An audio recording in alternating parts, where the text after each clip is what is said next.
हाँ जी। Good evening, good morning, जब भी आप देख रहे हो क्लास।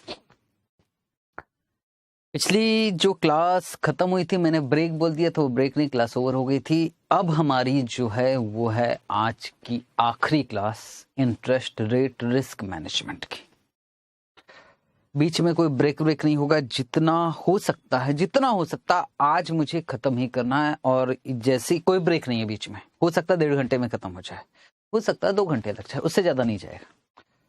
ठीक है, लास्ट क्लास है इंटरेस्ट रेट रिस्क मैनेजमेंट की, इंपॉर्टेंट टॉपिक है। तो स्वैप चल रहा था, स्वैप में क्या क्या हो चुका था सर? स्वैप में हो चुका था, स्वैप ही चल रहा है ना हमारा। हाँ, देखा जाए तो पूरा इंटरेस्ट रेट रिस्क मैनेजमेंट, एक तो एफआरए था, इंटरेस्ट रेट गारंटी था, इंटरेस्ट रेट फ्यूचर था और फाइनेंशियल स्वैप था। और पांचवा आ जाएगा कैप कॉलर फ्लोर। ऐसे 5 पार्ट में मैंने बांट दिया था। शुरू में मैंने बहुत सारा लिखवा, फिर समझ में आया कि यार 5 ही पार्ट में रहे तो ज्यादा अच्छा। ठीक है सर। तो अब क्या है, स्वैप में करोगे पॉइंट नंबर 5, जिसका नाम है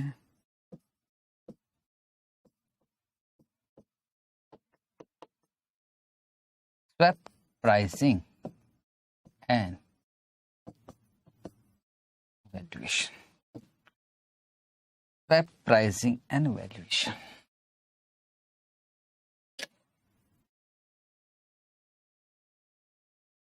ठीक है, यस सर। है क्या स्वैप प्राइसिंग? स्वैप प्राइसिंग क्या है, पहले मैं बात, स्वैप प्राइसिंग से क्या समझ रहे हो? स्वैप का वैल्यूएशन। सर मान लो ये है ए और यह है स्वैप बैंक, हम दे रहे हैं LIBOR,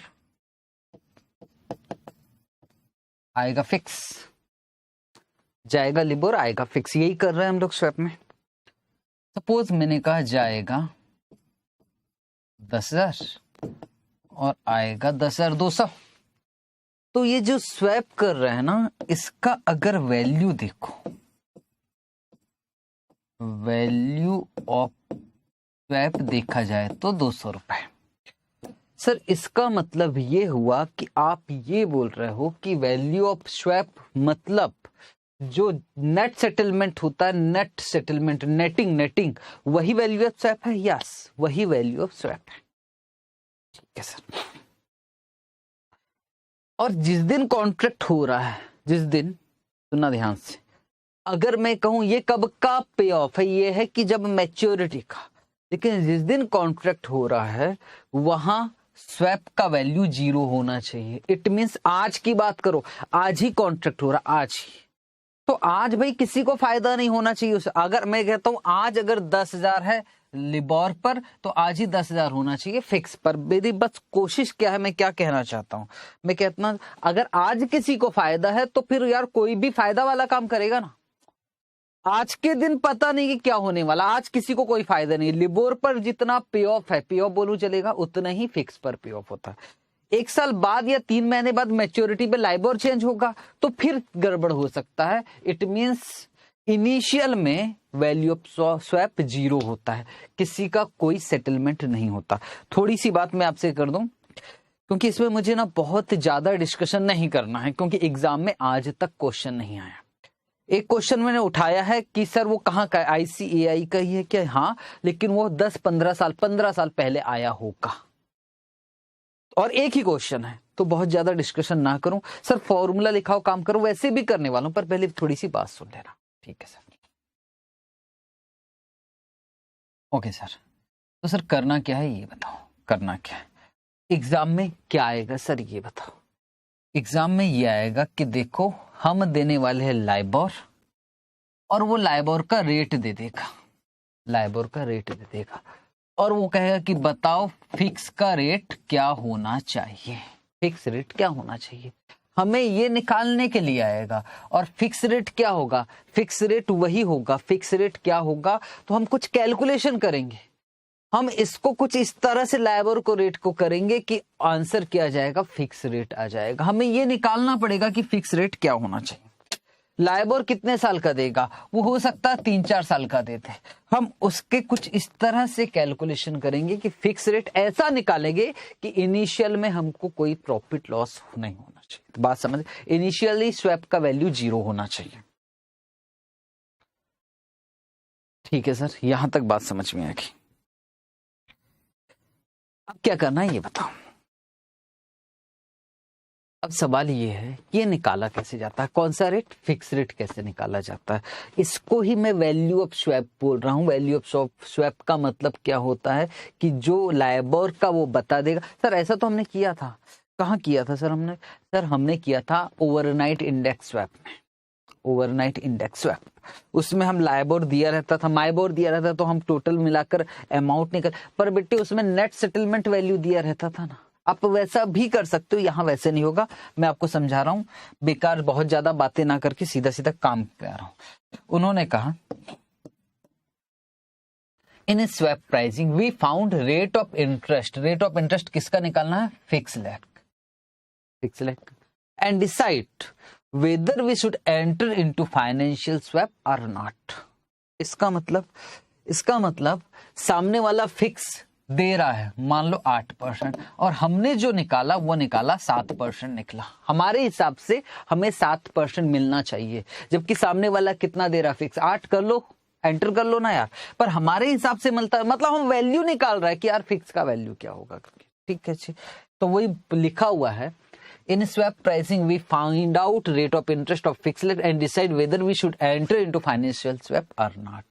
periodical fixed rate of interest is calculated as under periodical fixed rate।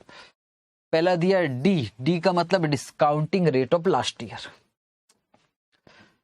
Summation of DN का मतलब क्यूमुलेटिव डिस्काउंटिंग फैक्टर, ये वाला फॉर्मूला है। फिक्स रेट का फॉर्मूला दिया V minus discounting rate of last year divided by summation of discounting rate, ये निकल जाएगा आपका फिक्स रेट। सर पहली बात, ये फॉर्मूला क्या बोलता है, समझ में कुछ नहीं आया। और सर अगर ये हम याद कर ले तो हो गया क्वेश्चन, ये अगर ये याद कर लिए तो क्वेश्चन हो गया। अब 2 तरीके हैं मेरे पास, सुनो ध्यान से। पहला तरीका ये है कि मैं आपको फॉर्मूले का लॉजिक समझाऊं प्रॉपरली, और उसके बाद फॉर्मूला डिराइव कैसे हुआ है वो समझाऊं, जो कि एग्जाम में नहीं आने वाला है, और उसके बाद मैं क्वेश्चन करवाऊं। या फिर 2 टाइप दूसरे बच्चे कौन हो सकते, दूसरे बच्चे वो हो सकते हैं जिनको फॉर्मूले से मतलब है, सर वैसे भी एग्जाम के लिए इंपॉर्टेंट तो है नहीं है, यस, तो बस ये फॉर्मूला सर याद कर लेंगे, काम खत्म कर लेंगे। पर ये रटने वाला थोड़ा सा उस हिसाब मेरे समझ में नहीं आता, तो मैं थोड़ा बहुत लॉजिक समझा के, थोड़ा बहुत, मैंने कहा ना कंप्लीटली नहीं समझाता, थोड़ा बहुत इसका लॉजिक समझाकर ये फॉर्मूला क्या बोलता है वो समझ लेते। ठीक है, अब समझो, आराम से बात करेंगे बेटे। ए बी ये क्या दे रहा है, लाइबोर दे रहा है। इसका मतलब क्या है,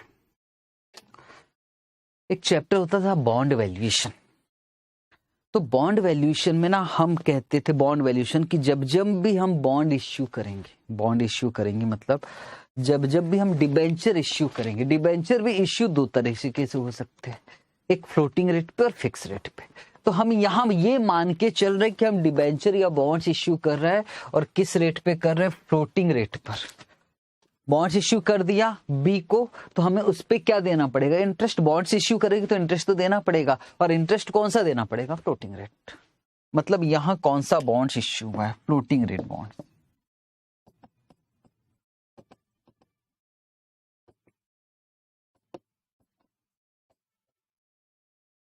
फ्लोटिंग रेट बॉन्ड्स, ठीक है सर।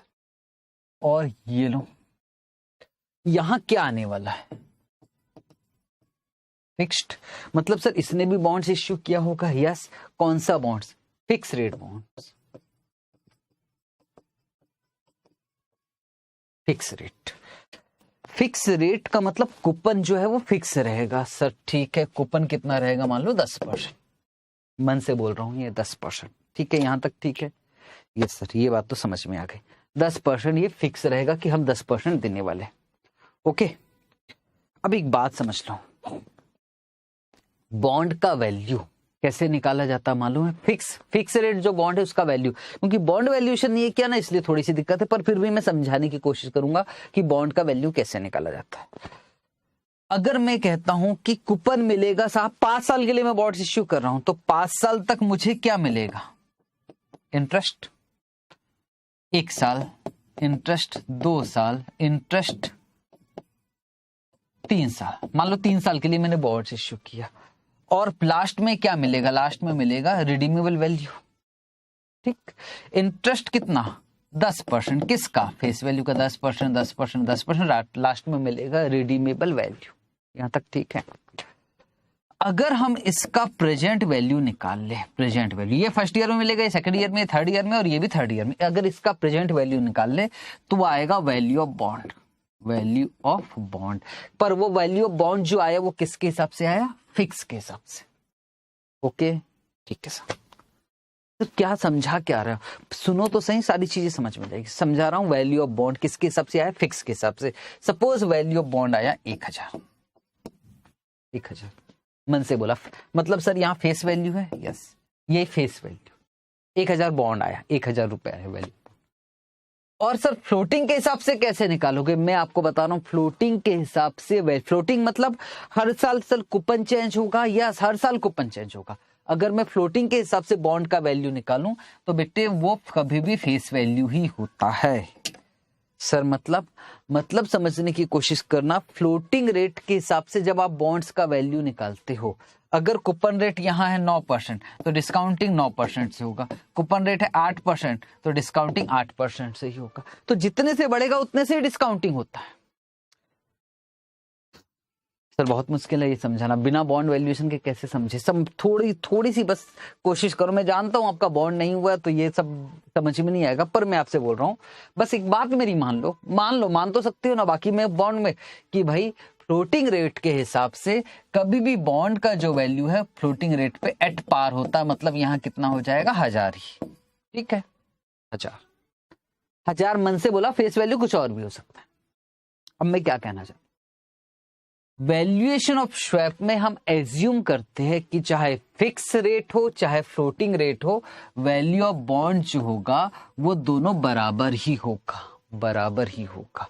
मतलब वैल्यू ऑफ इस इनिशियल लेवल पे स्वैप का वैल्यू 0 होता है, क्योंकि दोनों का वैल्यू क्या हो रहा है? बराबर। अब मैं कोशिश कर रहा हूं कुछ समझाने की, मैं क्या बोल रहा हूं बस ध्यान से समझना।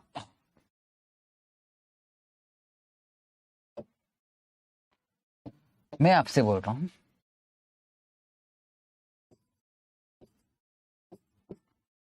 वैल्यू ऑफ बॉन्ड एट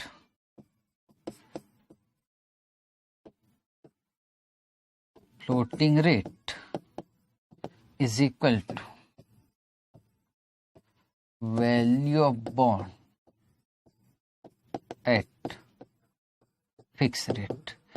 ये कब की बात कर रहा हूं मैं? इनिशियल लेवल पर value of bond at floating rate is equal to होता है value of bond at fix rate.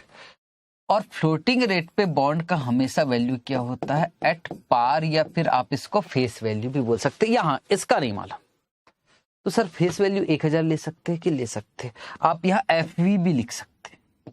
ठीक है सर, 1000 ले लेते हैं फिगर से 1000। ये किसके हिसाब से निकाला आपने? फ्लोटिंग। अब फिक्स के हिसाब से मैं निकालने की कोशिश कर रहा हूं, ठीक से सुनना। कूपन कितना है सर? कूपन है 10%। 1000 इंटू 10%, 1000 इंटू 10%। अब आपको इसको डिस्काउंटिंग किससे भी करो सर, 0.909 ले लें, 10% ही मैं डिस्काउंटिंग फैक्टर भी मान लो। आप यहां कुछ और भी ले सकते हैं।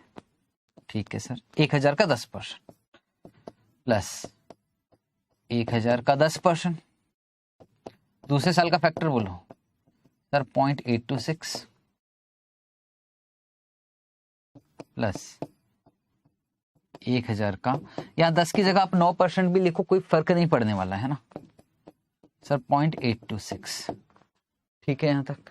ठीक है, डिस्काउंटिंग रेट मैंने कितना परसेंट माना, 10%, प्लस लास्ट में क्या मिलेगा, रिडीमेबल वैल्यू, और रिडीमेबल वैल्यू कितना है सर 1000, मल्टीप्लाई किससे करेंगे, 0.751 हो गया फैक्टर, थर्ड ईयर का फैक्टर 0.75। अब क्या इसमें कॉमन निकल सकता है, यस सर। कैसे निकलेगा sir, 1000 is equal to 1000 into 10% common हो गया सर, 1000 इंटू 10% इंटू ये फैक्टर, ये फैक्टर, ये फैक्टर को क्या हम जोड़ सकते हैं, यस सर, 0.909 प्लस 0.826 प्लस 0.751, तो सर ये आ गया इंटू 2.486 प्लस 1000 इंटू 0.751। क्या ये इधर जाके माइनस हो जाएगा, ये वाला पार्ट हो सकता है sir, 1000 minus 1000 into 0.751 is equal to 1000 into 10% into 2.486। अब क्या ये यहां डिवाइड हो सकता है, यस। और सर 1000 क्या है, यही तो x है, यही तो निकालना है। अगर मैं इसको x लूं सर, ये हमको नहीं मालूम, हमें फिक्स रेट नहीं पता ना सर, यही तो आप निकालने जा रहे हो, चलो यही मैं निकालने जा रहा हूं, इसको मैं x ही ले लिया, टेंशन नहीं करता, इसको मैंने x ले लिया। सर 10% कूपन पेमेंट ही तो निकालना ना आपको, यस, तो इसको मैंने x ले लिया, कोई दिक्कत नहीं है, यस। अब यहां x को छोड़ के बाकी चीजें डिवाइड कर दो, 1000 इंटू 2.486। बस मेरा क्वेश्चन है, यहां से कॉमन निकल सकता है कि yes sir 1 minus 0.751 divided by 2.486। मैंने ये 1000 को कैंसिल कर दिया, आप जैसे चाहो वैसे कैंसिल, उतना मैथ्स तो आपको आता होगा, ठीक है। 1 माइनस 7.5, 1 माइनस 0.751 मतलब कब का फैक्टर सर, लास्ट ईयर का फैक्टर, और ये जो फैक्टर निकला वो किसका, डिस्काउंटिंग, ये तीनों साल का मिलाकर डिस्काउंटिंग। तो यहां जो निकलेगा ये किसका वैल्यू निकलेगा, x का, और x का वैल्यू मैंने 10 लिखा था, अब x का वैल्यू निकालो तो 10 ही निकलेगा। सर यहां तक बात काफी कुछ समझ में, कुछ बिल्कुल सिंपल है भाई। बस यहां आपको जो डिस्काउंटिंग रेट लेना है वो लाइबोर का लेना है। लाइबोर का मतलब क्या होगा कि फर्स्ट ईयर में क्या रेट हो गया, सेकंड ईयर में क्या रेट होगा, वो क्वेश्चन के साथ में समझाने वाला हूं। अभी बस मैं ये फॉर्मूले का मतलब समझाया कि क्या है करके, ठीक है जी, ठीक है सर, ठीक है। तो यहां ये जो x निकला, ये x क्या निकला सर, x निकला पीरियोडिकल फिक्स रेट। और ज्यादा डिटेल में अगर आपको समझना है तो एक काम करता हूं, ज्यादा अच्छा है, क्योंकि इस पे मैं टाइम बर्बाद ना करूं आपका, मैं आपको एक जो मेरा है ना डेरिवेशन ऑफ फॉर्मूला, उसमें डाल देता हूं ये टॉपिक, ठीक है। तो ज्यादा अच्छे से समझना तो बच्चे वहां जाकर देख सकते हैं, जिनके पास टाइम कम नहीं है, कम है, वो फटाफट से मेरे साथ काम करें। फाइनली क्या समझ में आ गया, पीरियोडिकल फिक्स रेट निकालने का ये फॉर्मूला, 1 माइनस लास्ट ईयर का discounting rate divided by total discounting rate. चलो जी, बेकार में हम टाइम खराब ना करें, ये क्वेश्चन है, एकमात्र क्वेश्चन है, और सुनो करके जाना है, करके जाना। क्वेश्चन नंबर 20 लिखा, a corporation enter into a 10 million notional principal interest rate swap. Notional principal बता दिया 10 million, interest rate swap. The swap call for a corporation to pay, जो कॉर्पोरेशन है वो पे करेगा क्या, फिक्स्ड, और रिसीव क्या करेगा, फ्लोटिंग। पे fix, receive floating. The payment will be made every 90 days, payment जो होने वाला वो हर 90 दिन में होने वाला for 1 year, and will be based on the adjustment factor 90 divided by 360 के हिसाब से, मतलब एक साल में आपको 360 दिन लेना है। The term structure of LIBOR when the swap is initiated is as follows. 90 days का लाइबोर दे रखा है, 180 डेज का, 270 डेज का, 360 डेज का। इनको मिलाकर मुझे फिक्स रेट निकालना है भाई, बस इतना सा काम है। ये क्या है, ये सर लाइबोर है, ठीक है। नोट, एक नोट बोल रहा है that the initiation of swap the fix rate is set as such a rate. बोले फिक्स रेट आप निकालिए और इस तरह से निकालिए, वैल्यू ऑफ स्वैप इज 0। हम तो वही मानते वैल्यू ऑफ स्वैप इज 0, उसी हिसाब से आप फिक्स निकालते। तो सबसे पहले क्या निकालना पड़ेगा? Fix rate. फिक्स रेट के लिए सबसे पहले फॉर्मूला आपको पता है, पर फॉर्मूले से पहले आपको वो फैक्टर तो निकालना पड़ेगा।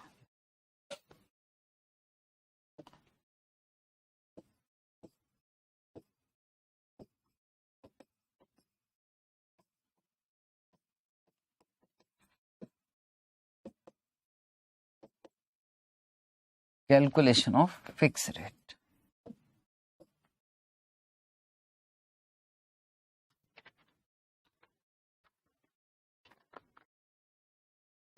चलो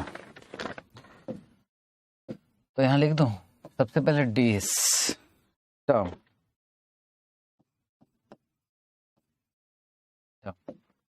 कितना कितना है? एक 90 डेज का है, 180 डेज, 270 डेज और 360 डेज। ठीक है सर। तो इसके बाद रेट कितना? 7%, 7.25%, 7.45% और 7.55%। तो फैक्टर निकाल लें। पीरियोडिकल रेट बोल दूं? ठीक है, पीरियोडिकल रेट 7% तो 90 डेज का कितना? 7 इंटू 90 डिवाइडेड बाई 360, तो 1.75%।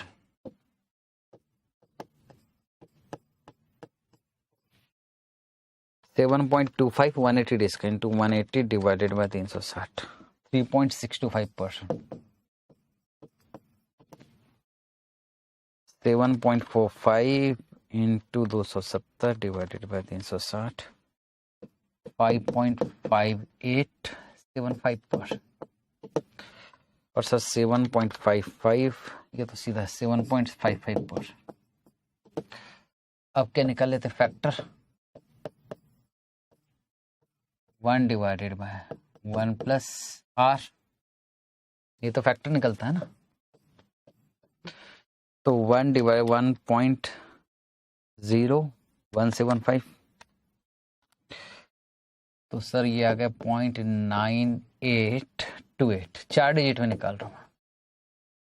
1 डिवाइडेड बाय 1.03625, 0.9650। 1 डिवाइडेड बाय 1.055875, तो सर आ गया 0.9471। 1 डिवाइड 1.0755, तो ये आ गया 0.9298। टोटल कर ले इसका।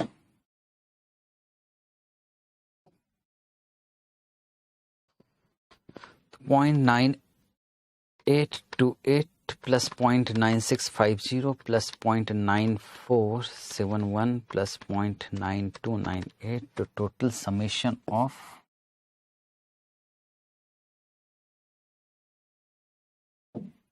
इसको जो बोलेंगे, इसको बोलेंगे summation of dn is equal 3.8247। तो fix periodical fix rate is equal to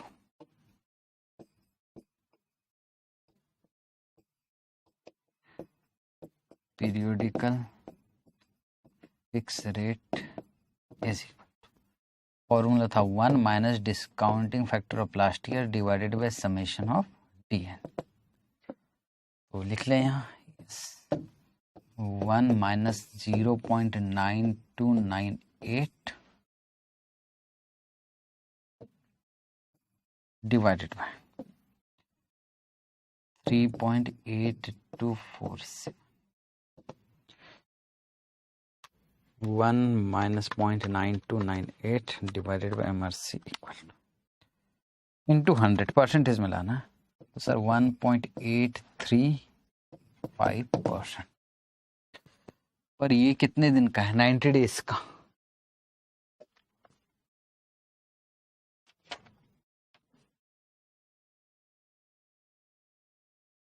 तो ये 90 डेज का निकला ना, yes,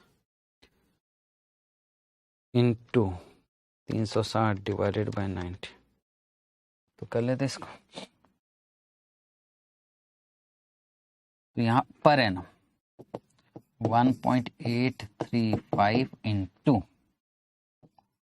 360 divided by 90, 1.835 into 360 divided by 90, answer आ गया 7.34% per annum. That's it. Sir पूरी तरह से हमें लॉजिक क्लियर नहीं हुआ, होना भी नहीं था, क्योंकि मैंने बहुत स्पीड से करवा दिया। इसको समझने के लिए कम से कम मुझे आपका 1.5 घंटा चाहिए समझाने के लिए। तो सर ठीक है समझाइए, क्योंकि यहाँ आपके लिए उतना इम्पोर्टेंट नहीं है ये, इसलिए मैं यहाँ तो नहीं समझा रहा हूँ रेगुलर क्लास में। पर इसी की गूगल ड्राइव में एक लेक्चर डाला हुआ है, एक फोल्डर डाला हुआ है जिसमें लिखा है डेरिवेशन ऑफ फॉर्मूला। उसमें जाओ, उसमें फोल्डर खोलो, स्वैप प्राइसिंग एंड वैल्यूएशन, उसमें डिटेल में समझाया है, एग्जाम्पल के साथ में समझाया। वैसा कर सकते हो अगर आपके पास टाइम है तो साहब कितना आ गया? 7.34%। कौन सा रेट आ गया? फिक्स रेट, और मुझे यही निकालना था 7.34%। ठीक है। तो अगर मैं देखूं कि अगर हमें लॉजिक पे नहीं जाना, हमें काम करना है, तो फिर कुछ नहीं है, आपको सिर्फ फैक्टर निकालना और ये फॉर्मूला लगाना और आंसर निकालना 7.34%। ठीक है जी। Point number 2, calculate the first net payment on the swap. First net payment on the swap. बोलो यहाँ कितना परसेंट है? सर रेट है 7%, 90 डेज वाला। इनिशियल की बात नहीं कर रहा हूँ, 90 डेज की बात कर रहा हूँ। 7%, ठीक है। 7% रेट हो गया ये। स्वैप का जो भी वैल्यू निकलेगा वो कब निकलेगा? 90 डेज बाद। भले रेट अभी 7% है, 90 दिन का रेट अभी पता लग गया, लेकिन ये तो 90 डेज के बाद है। इसलिए कुछ बच्चे ये ना समझ लें कि वैल्यू ऑफ स्वैप, आप तो बोल रहे थे डिफरेंस नहीं आएगा। डिफरेंस यहाँ आज नहीं आएगा, पर 90 दिन तो बाद तो आएगा ना। ठीक है, तो ये कितना हो गया? 7%। ठीक है, आप क्या कर रहे थे? तो लिखा कॉर्पोरेशन पे करेगा फिक्स और रिसीव करेगा लाइबोर।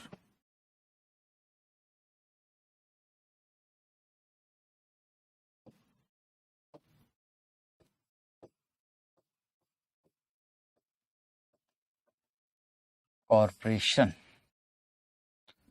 और जिसके साथ आप स्वैप करवा रहे, इसको क्या बोल सकते हो? स्वैप बैंक पे करेगा। सर पे करेगा क्या लिखा है? सर पे करेगा फिक्स। फिक्स जो आपने निकाला 7.34%, और रिसीव होगा लाइबोर, और लाइबोर तो कितना है? ज्यादा पे करना पड़ेगा। यस, लिख लेते हैं। क्या मांगा था? Point number 2, calculate the first net payment.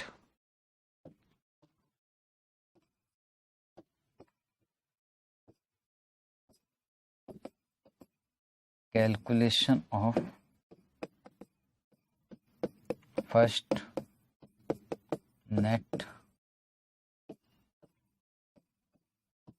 Payment.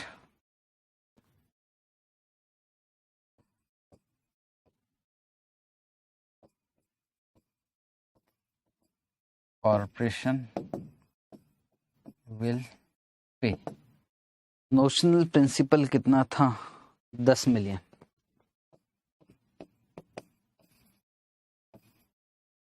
Into percentage बोलो sir 7.34 minus 7% into 90 divided by 360। तो सर सीधा 10 million into 0.34% into 90 divided by 360। Answer आएगा $8 की पाउंड, डॉलर्स 8,500।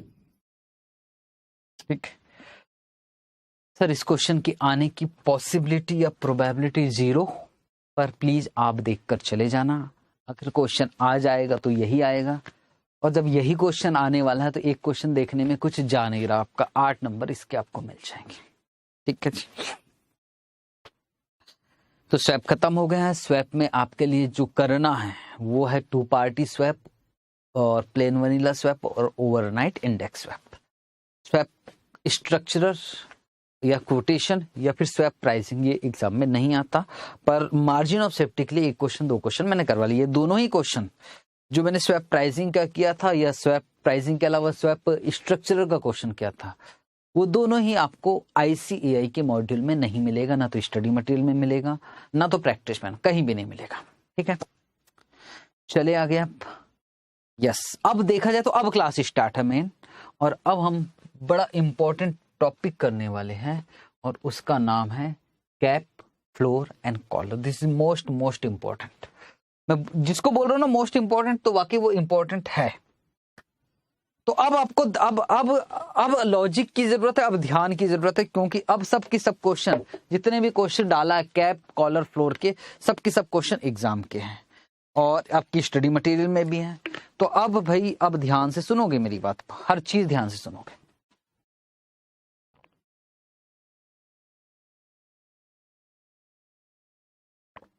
चलो सुनते हैं।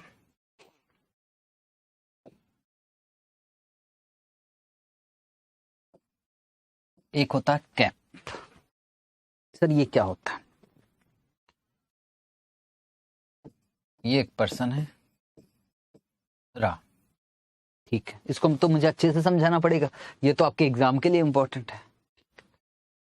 राम को सपोज बोरो करना है 10 लाख, ठीक है, बोरो करना है, तो इसको भाई साहब क्या पे करना पड़ेगा? इंटरेस्ट का पेमेंट करना है। तो इसको डर है, और किस रेट पर बोरो किया है? लाइबोर पर। तो सर इसको डर किस बात का है? आप खुद समझदार हो, इसको डर किस बात का? इसको डर है कि रेट बढ़ ना जाए, रेट बढ़ ना जाए। बोरो किया है तो इसको डर है कि रेट बढ़ ना जाए। तो अब ये गया किसके पास? स्टॉक एक्सचेंज,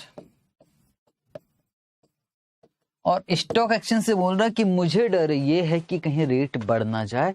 तो स्टॉक एक्सचेंज कहता कि ठीक है राम, चलो एक काम करते, एक रेट देते जिसको हम बोल रहे हैं एक्सरसाइज प्राइस या स्ट्राइक प्राइस, और वो ले लिया 10%। 10% से अगर ऊपर जाएगा राम, रेट 10% से ऊपर जाएगा, मान लो 12% जाएगा, तो हम आपको कितना परसेंट दे देंगे? 2%। आप अपना कैप एक्सरसाइज कर लेना।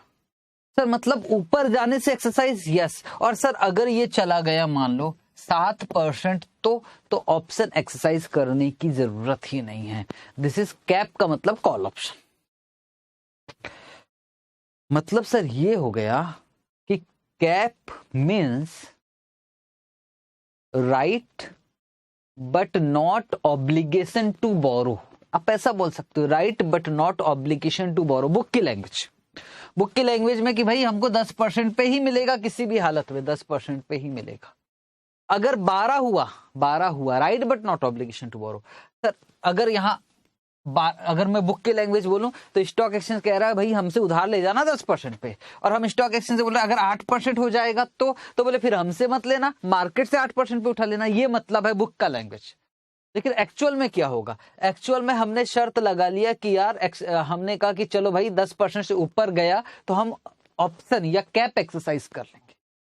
मतलब ये सर कॉल ऑप्शन के जैसा है। हाँ भाई, बस एक नोशनल प्रिंसिपल होना चाहिए, बस दैट्स इट, और कुछ नहीं है। 8% हुआ तो एक्सरसाइज नहीं करेंगे, पर हमें क्या देना पड़ेगा? हमें बदले में कुछ ना कुछ तो देना पड़ेगा, वो है प्रीमियम।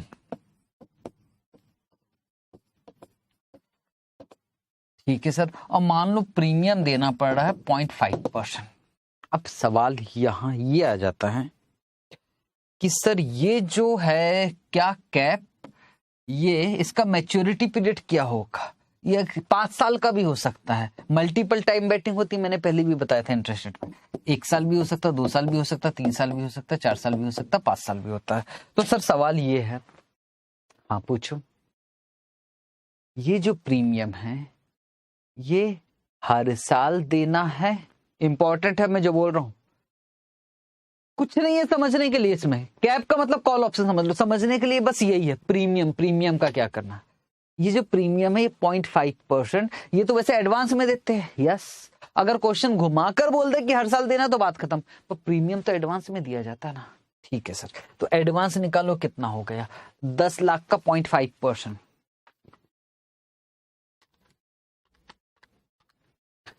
सर 5,000 रुपए प्रीमियम देना पड़ेगा। कब देना पड़ेगा, आज। ये कब देना पड़ेगा, आज।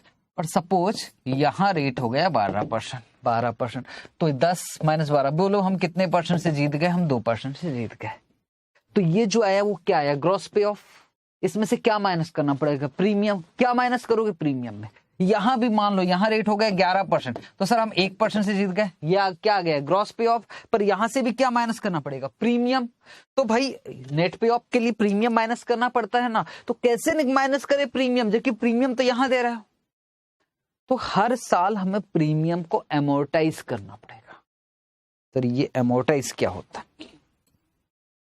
एमोर्टाइज का मतलब होता है कि हम ये बोलेंगे कि प्रीमियम 5,000 आज दे तो रहा है, लेकिन ये आज का नहीं है, ये हर साल के लिए दे रहा है। तो 5 साल का कितना, सर हर साल का 1,000 माइनस कर देंगे ना, नहीं बेटे। अगर आप 1,000 माइनस कर रहे हो तो आप टाइम वैल्यू ऑफ मनी को इग्नोर कर रहे हैं। अच्छा सर, मैं आपसे बोल रहा हूं कि हम ऐसा, अब कुछ और घुमा कर बता रहा हूं कि स्टॉक एक्सचेंज, सुनो ना, मैं 5,000 ना देकर हर साल इंस्टॉलमेंट में दूं तो चलेगा क्या, तो स्टॉक एक्सचेंज चल जाएगा। पर सोचो स्टॉक एक्सचेंज 5,000 लेगा कि उससे ज्यादा लेगा, उससे ज्यादा। भाई 5,000 तो आज का है, और वो क्या करेगा, वो स्टॉक एक्सचेंज को अगर मैं इंस्टॉलमेंट में देता हूं, मान के चलो कि इंस्टॉलमेंट में दे रहा है, ऐसा होगा नहीं, एमोर्टाइज करने का मैं तरीका बता रहा हूं। मान के चलो कि इंस्टॉलमेंट में दे रहा है, तो बोलो बेटे 5,000 जाएगा कि उससे ज्यादा, सर उससे ज्यादा। अब देखो ये कैसे निकल रहा है, यही काम की चीज है, बाकी इसमें कुछ भी नहीं है। 5,000 कब का वैल्यू है, सर 5,000 है आज का वैल्यू। अब हर साल कितना, x x x x x, ये क्या चीज आया, सर ये प्रीमियम का अमाउंट आया। और आज का रेट ऑफ इंटरेस्ट क्या है, रेट ऑफ इंटरेस्ट इसमें दिया नहीं है, तो यहां मन से कुछ ना कुछ तो लेना पड़ेगा। मान लो रेट ऑफ इंटरेस्ट है 9%, मान लो 9% आज का rate of interest, fix rate, तो इसको मुझे 9% से डिस्काउंटिंग करना पड़ेगा। मतलब सुनो, पहले साल कितना देंगे, एक्स। मैं क्या कर रहा हूं, ये कब का वैल्यू है, आज का। ये कब का वैल्यू है, फ्यूचर का, तो इसका मैं प्रेजेंट वैल्यू निकाल रहा हूं। Outflow minus is equal to inflow करके कर रहा हूं। इट मींस मैं कह रहा हूं 9% का फैक्टर बताओ पहले साल का, सर 1 डिवाइडेड 1.09, तो सर इनटू आ गया 0.9174, 4 डिजिट में, इनटू आ गया 0.8417, सर 0.7722, सर 0.7084, और लास्ट वाला आ गया 0.6499, 5 साल का फैक्ट। ठीक है, एक्स एक्स, तो 5,000 है आज का, कॉमन ले लेता हूं एक्स, और मल्टीप्लाई फैक्टर से कर देता हूं। कैसे करते हैं, 1 डिवाइड 1.09 क्यूमुलेटिव फैक्टर, 1 2 3 4 5 जीटी, इन सबको ऐड कर दिया फैक्टर को, तो सर ये आ गया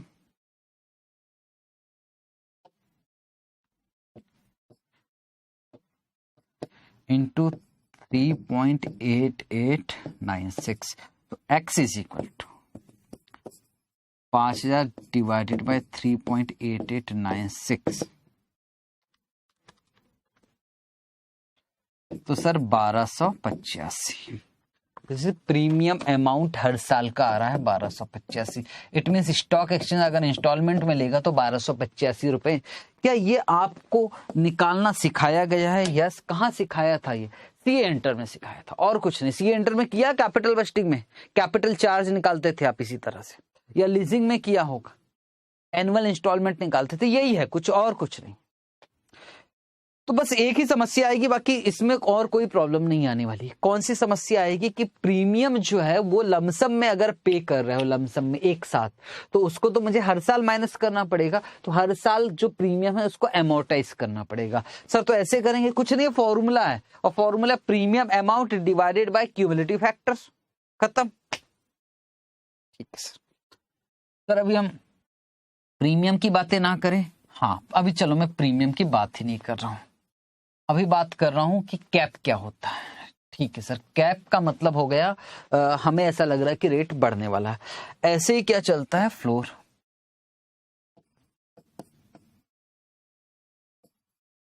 सर फ्लोर क्या होता है राम? इसको ना यार जमा करना है, इन्वेस्ट करना है। इन्वेस्ट करना, तो इसको किस बात का डर है सर? रेट कम ना हो जाए। तो ये क्या करेगा, ये जाएगा स्टॉक एक्सचेंज, और स्टॉक एक्सचेंज से कहेगा, स्टॉक एक्सचेंज से कि मुझे डर है कि रेट कम ना हो जाए। स्टॉक एक्सचेंज कहेगा चलो 10%, 10% क्या और छोड़ दो इसको थोड़ा 8% से अगर नीचे गया तो डिफरेंस हमसे ले लेना, मतलब डाउन साइड बैटिंग कर रहा है। सर अगर हो गया 6% तो स्टॉक एक्सचेंज हमको दे देगा 6%, 6 नहीं 2% डिफरेंस। अगर सर रेट हो गया 10% तो हम फ्लोर एक्सरसाइज ही नहीं करेंगे, फ्लोर एक्सरसाइज ही नहीं करेंगे। इट मींस कम जाएगा तो एक्सरसाइज। सर ये पुट ऑप्शन के जैसा है। हाँ, इसलिए तो मैंने कहा जिसने डेरिवेटिव पढ़ा होगा उसके लिए इंटरेस्ट रेट पढ़ना बड़ा आसान है। कैप ऊपर में एक्सरसाइज, फ्लोर नीचे में एक्सरसाइज। एक बार रीड कर ले कि उसको। यस, क्या लिखा है? Cap, floor and collar. Sir collar क्या है वो मैं समझा रहा हूं ना, कॉलर क्यों चिंता कर। If any person wants to borrow then he afraid from interest rate rising. In order to protect risk from interest rate rising, we can buy cap. Cap खरीदो भाई। कैप का तो मीनिंग पता है, लिमिट लगा रहे हो ऊपर। Interest rate cap is a right but not obligation to borrow certain amount at specified right. इसको आप क्या बोलते हो? Strike price on maturity date. An option premium is to be paid in advance. It is just like call option. Call option मतलब cap, cap मतलब limit लगा रहे हैं, फ्लोर मतलब नीचे लिमिट लगा रहे हो, बस यही तो मतलब है इसका। दूसरा क्या है? Floor. If any person wants to invest in future, invest, he afraid from interest rate falling. In order to protect risk from interest rate falling, we can buy interest rate floor. Floor is a right but not obligation to invest certain sum at predetermined rate or maturity date. An option premium is to be paid in advance. ठीक है जी। अब ये sir collar क्या है, सुनना ध्यान से। आपने कैप खरीदा, क्यों खरीदा कैप? क्योंकि आपको डर है कहीं रेट ऑफ इंटरेस्ट बढ़ ना जाए, तो आपने कैप खरीद लिया 12% पे कि रेट ऑफ इंटरेस्ट इससे बढ़ेगा, इससे बढ़ेगा। आपको डर है ना, हाँ सर लग ही रहा कि रेट ऑफ इंटरेस्ट, तो उसी से बचने के लिए आपने क्या किया सर? सर हमने कैप खरीद लिया 12% पे। ठीक, 12% से ऊपर जाएगा तो हमें मिलेगा, हम एक्सरसाइज करेंगे हमें मिल जाएगा। तो सब जब आपको लग ही रहा है कि रेट ऊपर जाएगा तो प्रीमियम भी देना पड़ेगा, तो उसकी प्रीमियम की रिकवरी के लिए आप फ्लोर सेल कर दो ना। इट मींस आप फ्लोर बेच दीजिए। आपको मालूम है 12% से ऊपर ही जाएगा, पर इतना तो पक्का होगा कि 8 से नीचे नहीं जाएगा। 12 से 10 हो सकता है, 11 हो सकता है, ठीक है कोई दिक्कत नहीं, मत करना एक्सरसाइज, पर 8 से नीचे तो नहीं जाएगा भाई। इतना तो आपको विश्वास है ना, तभी तो आप कैप खरीद रहे हैं। हाँ तभी तो मैं, क्योंकि बहुत ज्यादा। तो एक काम करो, जो फ्लोर है उसको सेल कर दो, सेल कर दो। सामने वाला एक्सरसाइज कर लेगा, अगर 8 से नीचे गया तो सामने वाले को हमें देना पड़ेगा। ठीक है, ठीक है सर। मतलब सर फ्लोर हम राइट कर रहे हैं, हाँ। और ये हमने क्या किया सर? ये हमने बाय कर लिया 12% से ऊपर, और 8% से नीचे जाएगा तो सामने वाला एक्सरसाइज करेगा। तो ऐसी हमने स्ट्रेटजी बनाया।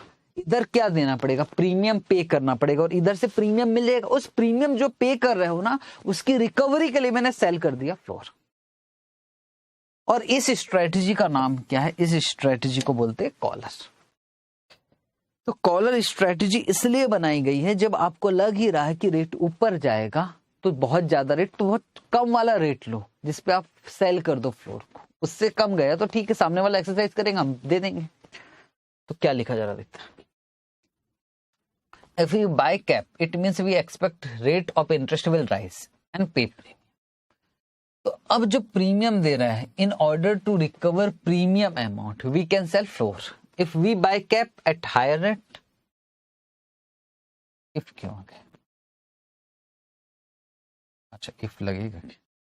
अगर हम कैप खरीदते हैं हायर स्ट्राइक प्राइस पे और फ्लोर बेचते हैं लोअर स्ट्राइक प्राइस पे, then this strategy is called interest rate collar. तो उसमें भी ऑप्शन में भी ऑप्शन स्ट्रेटजी थी, इसमें भी स्ट्रेटजी है जिसका नाम है कॉलर, और कोई स्ट्रेटजी नहीं है इसके अलावा। तो इसमें चिंता करने वाली बात नहीं, और एक ही स्ट्रेटजी वो मैं आपको करवा दी। ठीक है जी। तो 3 चीजें याद रखना, कैप, फ्लोर, कॉलर। कैप ऊपर के लिए, कैप फ्लोर नीचे के लिए, और कॉलर इन दोनों का कॉम्बिनेशन। टोटल मिलाकर हमारे इंस्टीट्यूट ने 3 क्वेश्चन दे रखे हैं। 3 ही क्वेश्चन बार बार पूछता है, और उन 3 क्वेश्चन में गलतियां भी किया है, और गलतियां मैं आपको बताऊंगा क्या किया। यह है क्वेश्चन नंबर 21। इसमें बड़ी सारी गलतियां है, पर क्वेश्चन में सॉल्व करवा, जो सॉल्व कर रहा हूं वो फाइनल क्वेश्चन समझना। जो आपके पास सॉल्यूशन है, ठीक है सर, वो ICAI का है। जो सॉल्यूशन आपके बुक में है ना, वो ICAI का सॉल्यूशन है, वो गलत है। सर गलत क्यों दिया? आप सही करके दे सकते थे ना। मैं सही करके दे सकता था, मैं मना नहीं कर रहा हूं, पर फिर बच्चे बोलते सर ICAI का सॉल्यूशन को क्यों छेड़छाड़ कर रहे हो आप? तो चलो जैसा वैसे दे दिए। मैं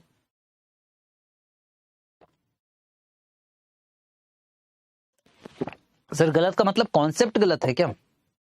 कॉन्सेप्ट नहीं, गलत नहीं है भाई, प्रिंटिंग में मिस्टेक करके रखा है, और वो उस प्रिंटिंग के मिस्टेक की वजह से पूरा सॉल्यूशन गड़बड़ हो गया। खैर कहाँ गड़बड़ है वो आपको समझ में आ जाएगा।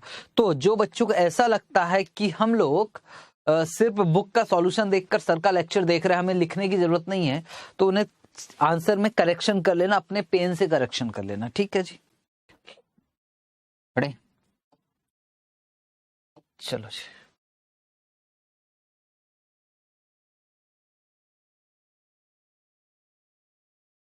पढ़।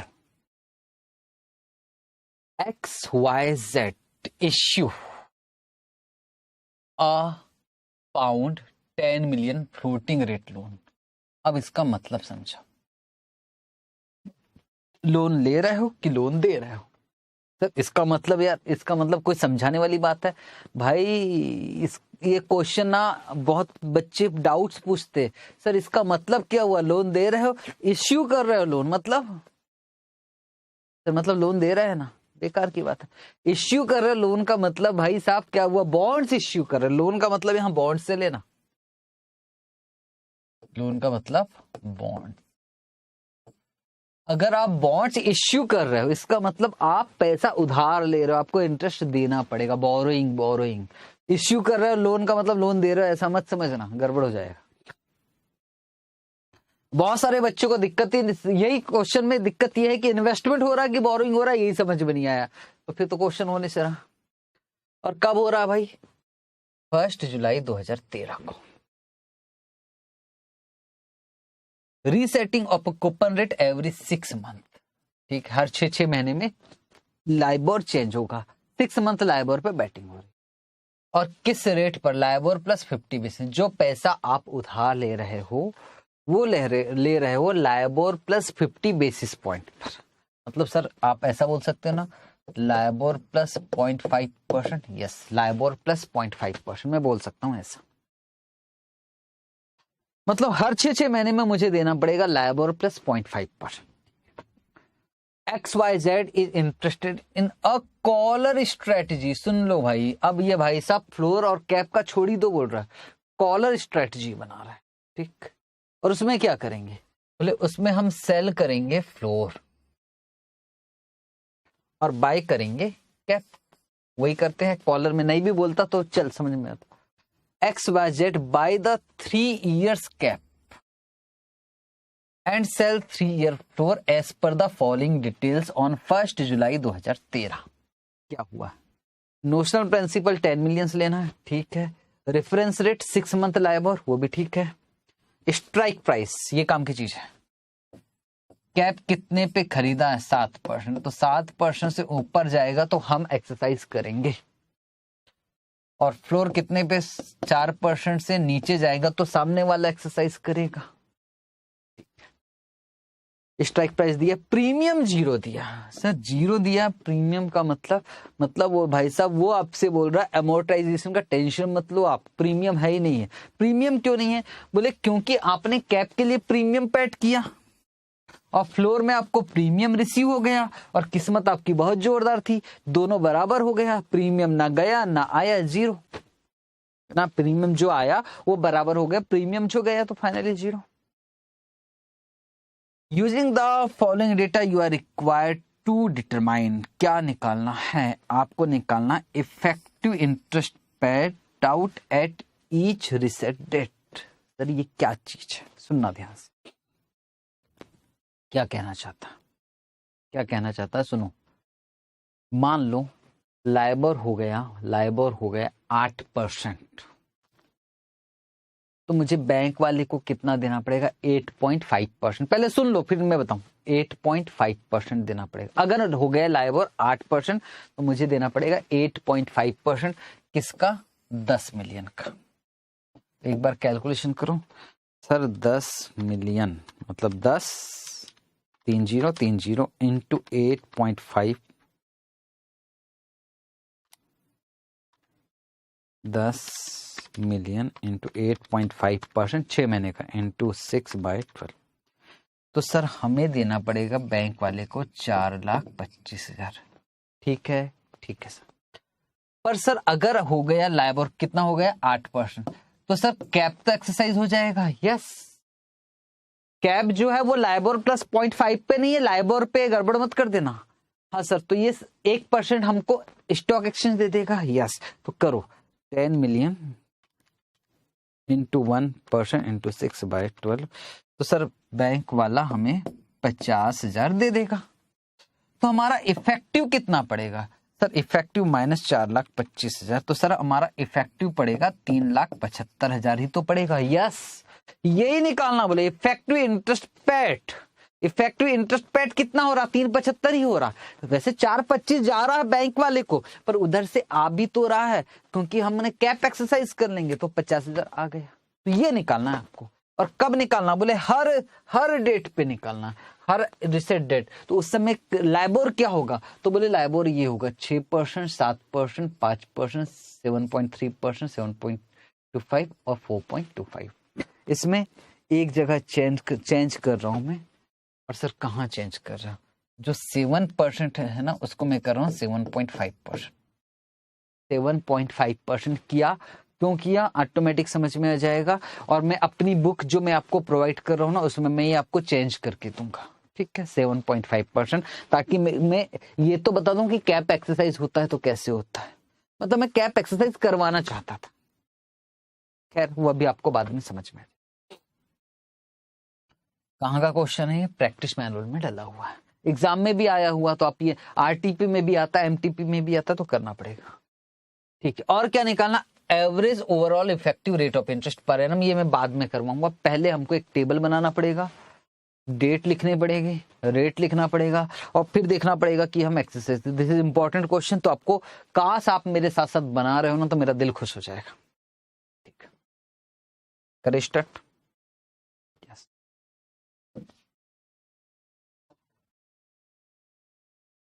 क्या निकालना? फर्स्ट पॉइंट,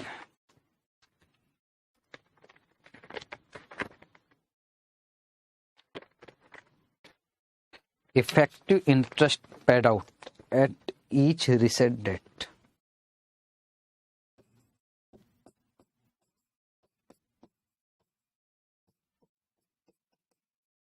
Effective interest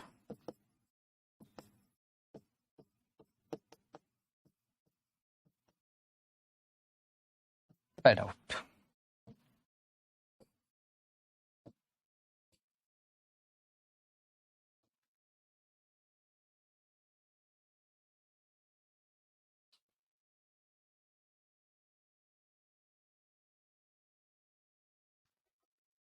सबसे पहला जो कॉलम रहेगा वो कौन सा रहेगा?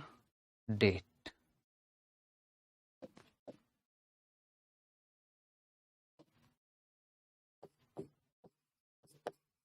डेट डेट देख लो भाई, आपके पास होगा, क्वेश्चन है ना आपके पास, देखो डेट क्या क्या दिया हुआ। रिसेट डेट जिसको मैं बोल रहा हूँ सर, 31 दिसंबर 2013।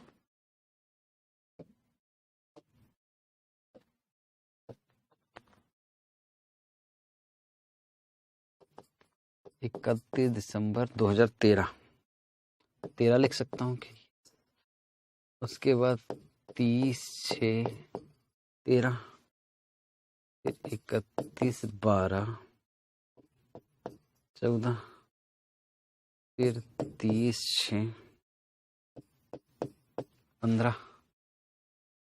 ये 14 है सर।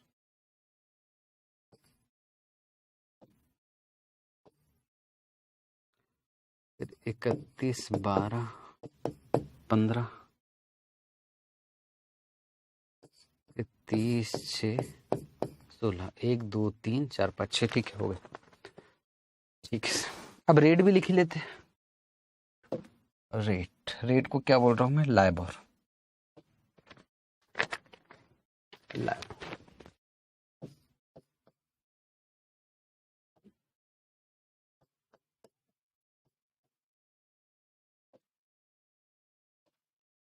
यहाँ कितना? 6%। लाइबोर इन परसेंटेज में है ना, यहाँ 7.5%, यहाँ 5%। याद रखना भाई, जिनके पास बुक है मैं उसमें चेंज नहीं करवा रहा हूँ, जो साथ है ना उसको मैं साथ ही रहने दे रहा हूँ, ठीक है। हालांकि ये बुक में 7.5 होना चाहिए, चलो ठीक है, इसको मैं चेंज कर रहा हूँ। 7 आपकी बुक में जो मिलेगा मेन क्वेश्चन में वो 7 नहीं 7.5 मिलेगा, ठीक है। उसके बाद यहाँ 3.75%, 3.25%, 4.25%। ठीक है सर, ये भी हो गया। अब आगे क्या करना? अब सुनो मेरी बात को। अगर मैं कहूं सीधा इंटरेस्ट निकालो, इंटरेस्ट पेड टू बैंक आराम से निकाल सकते हैं सर। कितने कितने महीने का इंटरेस्ट? 6 महीने का। पर आईसीएआई ने यहाँ एक काम कर रखा, अगर मुझे आईसीएआई का मैं इसका सॉल्यूशन नहीं देखता तो मैं मंथ में ही कर लेता, पर भाई साहब आईसीएआई ने यहाँ डेज में कैलकुलेट कर किया सर। डेज में, हाँ। और हमें कैसे करना? आपको भी डेज में कैलकुलेट करना सर। कैसे? मतलब कोई भाई 3 ही क्वेश्चन है ना यार, कैप कॉलर फ्लोर के ये क्वेश्चन है, आपको डेज में कैलकुलेट करना, कोई ज्यादा दिक्कत नहीं होने वाली। रट लो इसको कि इसको हमको डेज में कैलकुलेट करना। जब भी ये क्वेश्चन आएगा तो आपको समझ में आ जाएगा ना। अल्टरनेटिव मंथ में भी कर सकते हो, ठीक। मैं डेज में कैलकुलेट कर रहा हूं, मैं वही करवा रहा हूं जो आईसीएआई करवाया, एक्सेप्ट प्रिंटिंग मिस्टेक जो उसने किया। तो सर डेज गिनना पड़ेगा, डेज।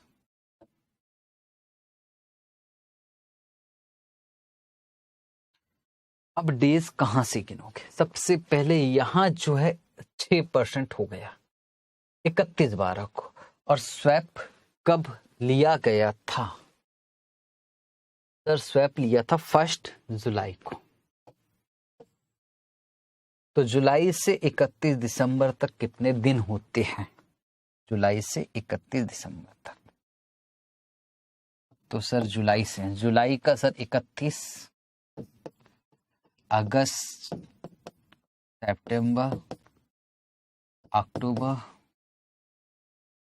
नवंबर, दिसंबर, ठीक है ना। ये लिखना नहीं है तो मैंने लिखा अपने लिए। 31 + 31 + 30 + 31 + 30 + 31, तो 184 डेज। अब जून, तो जनवरी से जून, जून समझ रहे हो ना, ये जून। तो अब सेकंड वाला जनवरी, जनवरी में कितना दिन होता है? 31।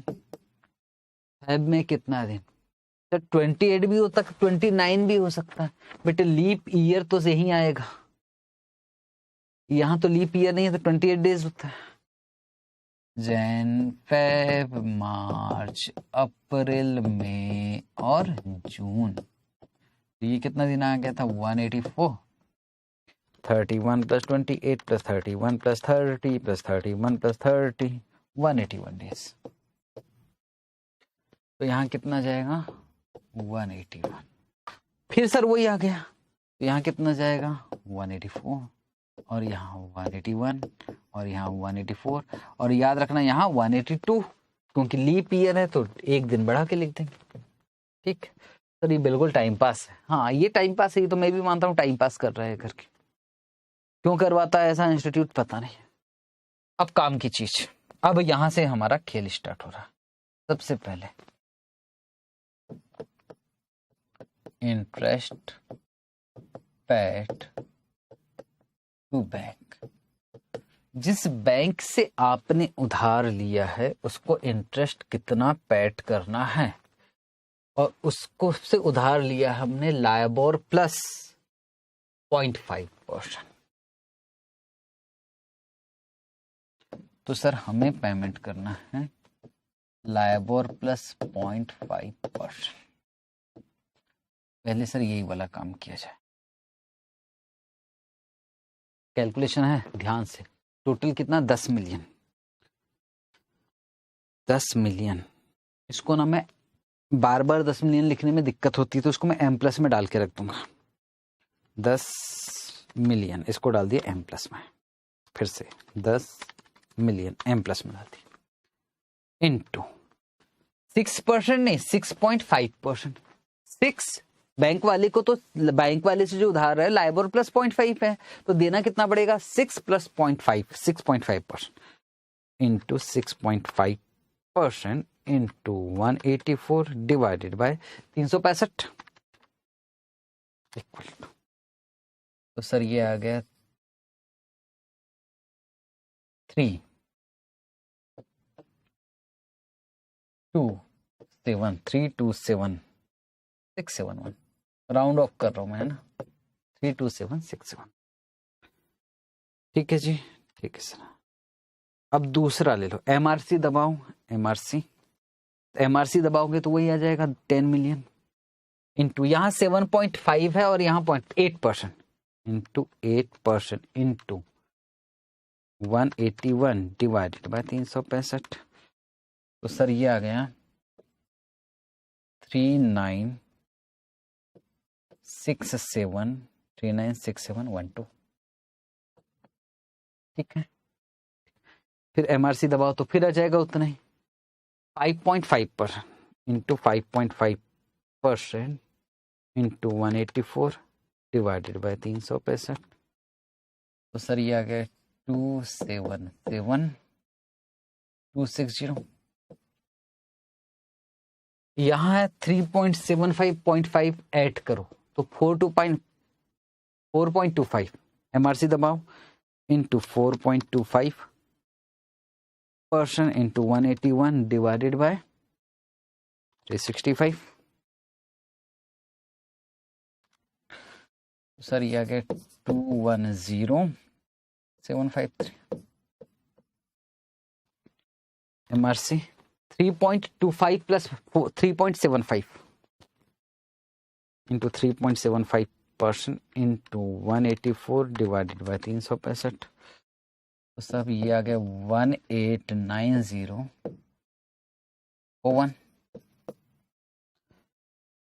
लास्ट का 4.25 है प्लस 0.5 तो 4.75 MRC into 4.75% into 182 divided by 365। तो ये आ गया 236849। ठीक है जी। कौन कौन सा मैच नहीं कर रहा है? पहला वाला मैच कर गया, दूसरा वाला भी मैच कर लिया, तीसरा वाला भी मैच कर, चौथा वाला मैच करना ही नहीं था, गड़बड़ है। पांचवा वाला मैच कर लिया, छठवा वाला मैच कर लिया। ठीक है, अब कैप पे हमको मिलेगा तो हम उसको कैप रिसिप्ट बोलेंगे, और फ्लोर पे हमको पैट करना पड़ेगा। तो क्या लिख सकते? 2 कॉलम और बनाना पड़ेगा, कैप रिसिप्ट और फ्लोर पे ऑफ। तो चलो एक कॉलम कैप रिसिप्ट, दूसरा और यहाँ जाएगा नेट इफेक्टिव। तो यहाँ सर लिख ले क्या, यस। तो यहाँ क्या लिखे सर, कैप रिसिप्ट।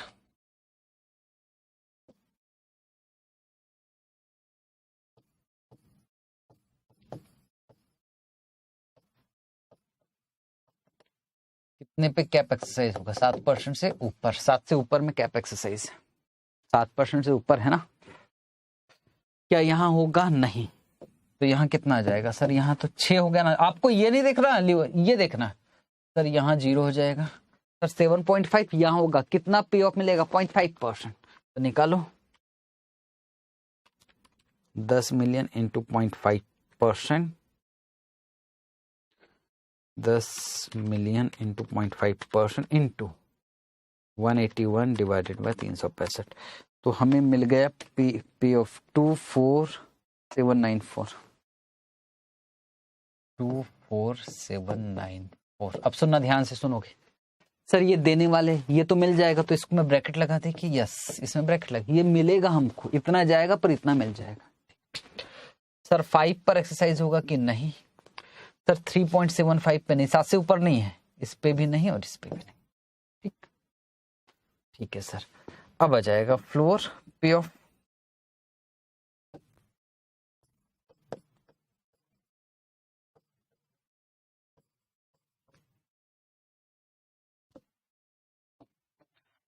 फ्लोर कितने पे है जी सर, फ्लोर है शायद 4% पे, फ्लोर है 4%, 4 से नीचे पे एक्सरसाइज।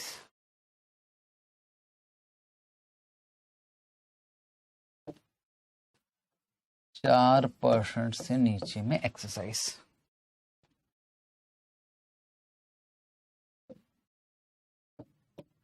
देखते हैं क्या यहाँ होगा, नहीं। क्या यहाँ होगा, नहीं। क्या यहाँ होगा, नहीं। क्या यहाँ होगा, यस होगा। हमें देना पड़ेगा क्योंकि रेट 3.75% हो गया। तो सर 10 मिलियन इंटू कितना देना पड़ेगा, 0.25% इंटू 181 डिवाइडेड बाय 365। तो सर हमें देना पड़ेगा 12397। और यहाँ भी एक्सरसाइज होगा 10 million into 0.75% into 184 divided by 365। तो यहाँ जाएगा 37808 और यहाँ एक्सरसाइज नहीं होगा।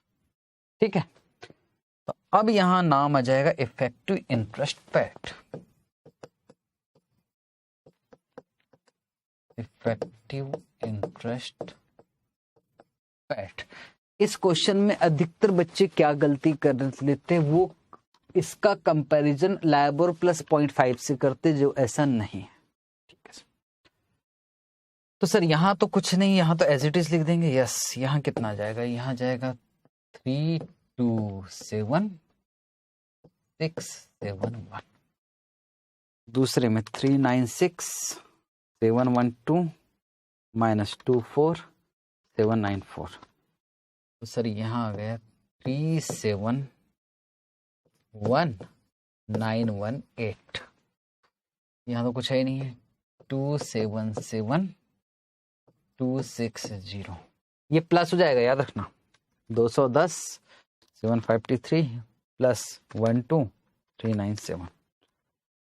तो सर ये हो गया 223150, 189041 प्लस 37808 जाएगा 226849 और यहाँ जाएगा 236849।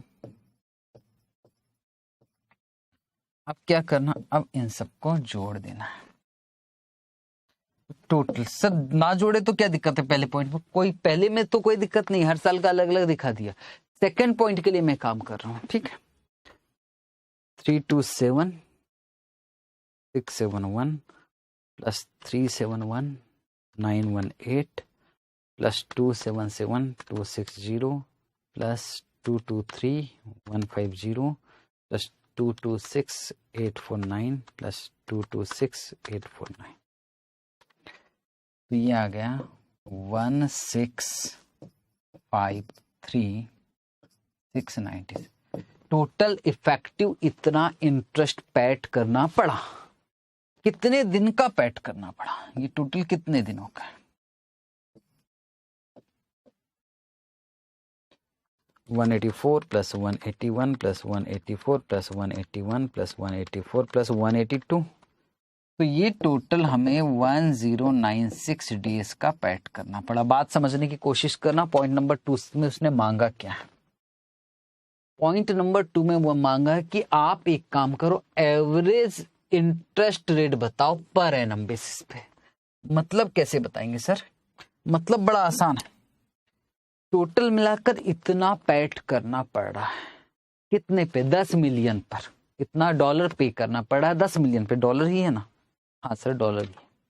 10 मिलियन पर इतना डॉलर पे करना पड़ा, पर ये टोटल इंटरेस्ट कितने दिनों का है? सर टोटल है 1096 डेज का, पर उसने तो पर एनम मांगा, तो 365 दिन का। कितना? ठीक है, ठीक है सर। तो बनाए पॉइंट नंबर 2।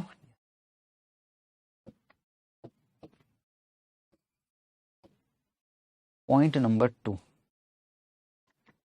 मैंने कहा था इसको मैं धीरे ही करवाऊंगा। क्या मांगा है? Average overall effective rate of interest.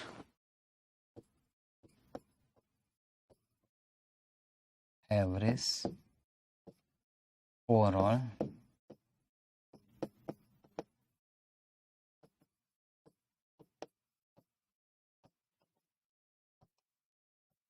Effective rate of interest per annum.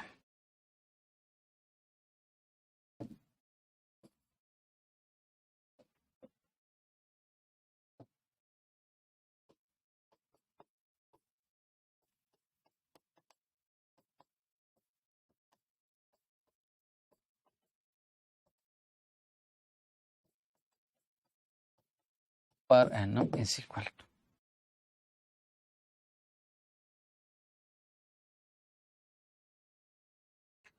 कितना इंटरेस्ट पे कर रहे हैं भाई लोग हम? 1653697। 1653697 कितने पे? सर डॉलर 10 मिलियन इंटू 100, तो ये परसेंटेज जाएगा। पर ये परसेंटेज कितने दिन का है? 1096, तो हमें कितने दिन का चाहिए? 365 निकल जाएगा। 1653697 divided by 10 million into 100 into 365 divided by 1096। Answer आ जाएगा 5.51। 507 लिखा है, 51% लिख सकते।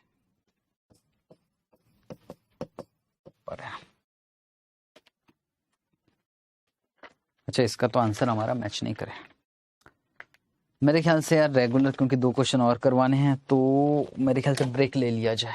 मैंने बोला था ब्रेक नहीं लेंगे, ब्रेक लेकर खत्म करते हैं, वो ज्यादा अच्छा है। ठीक है, ब्रेक है जी। 2 क्वेश्चन इसके बाद कर रहे हैं।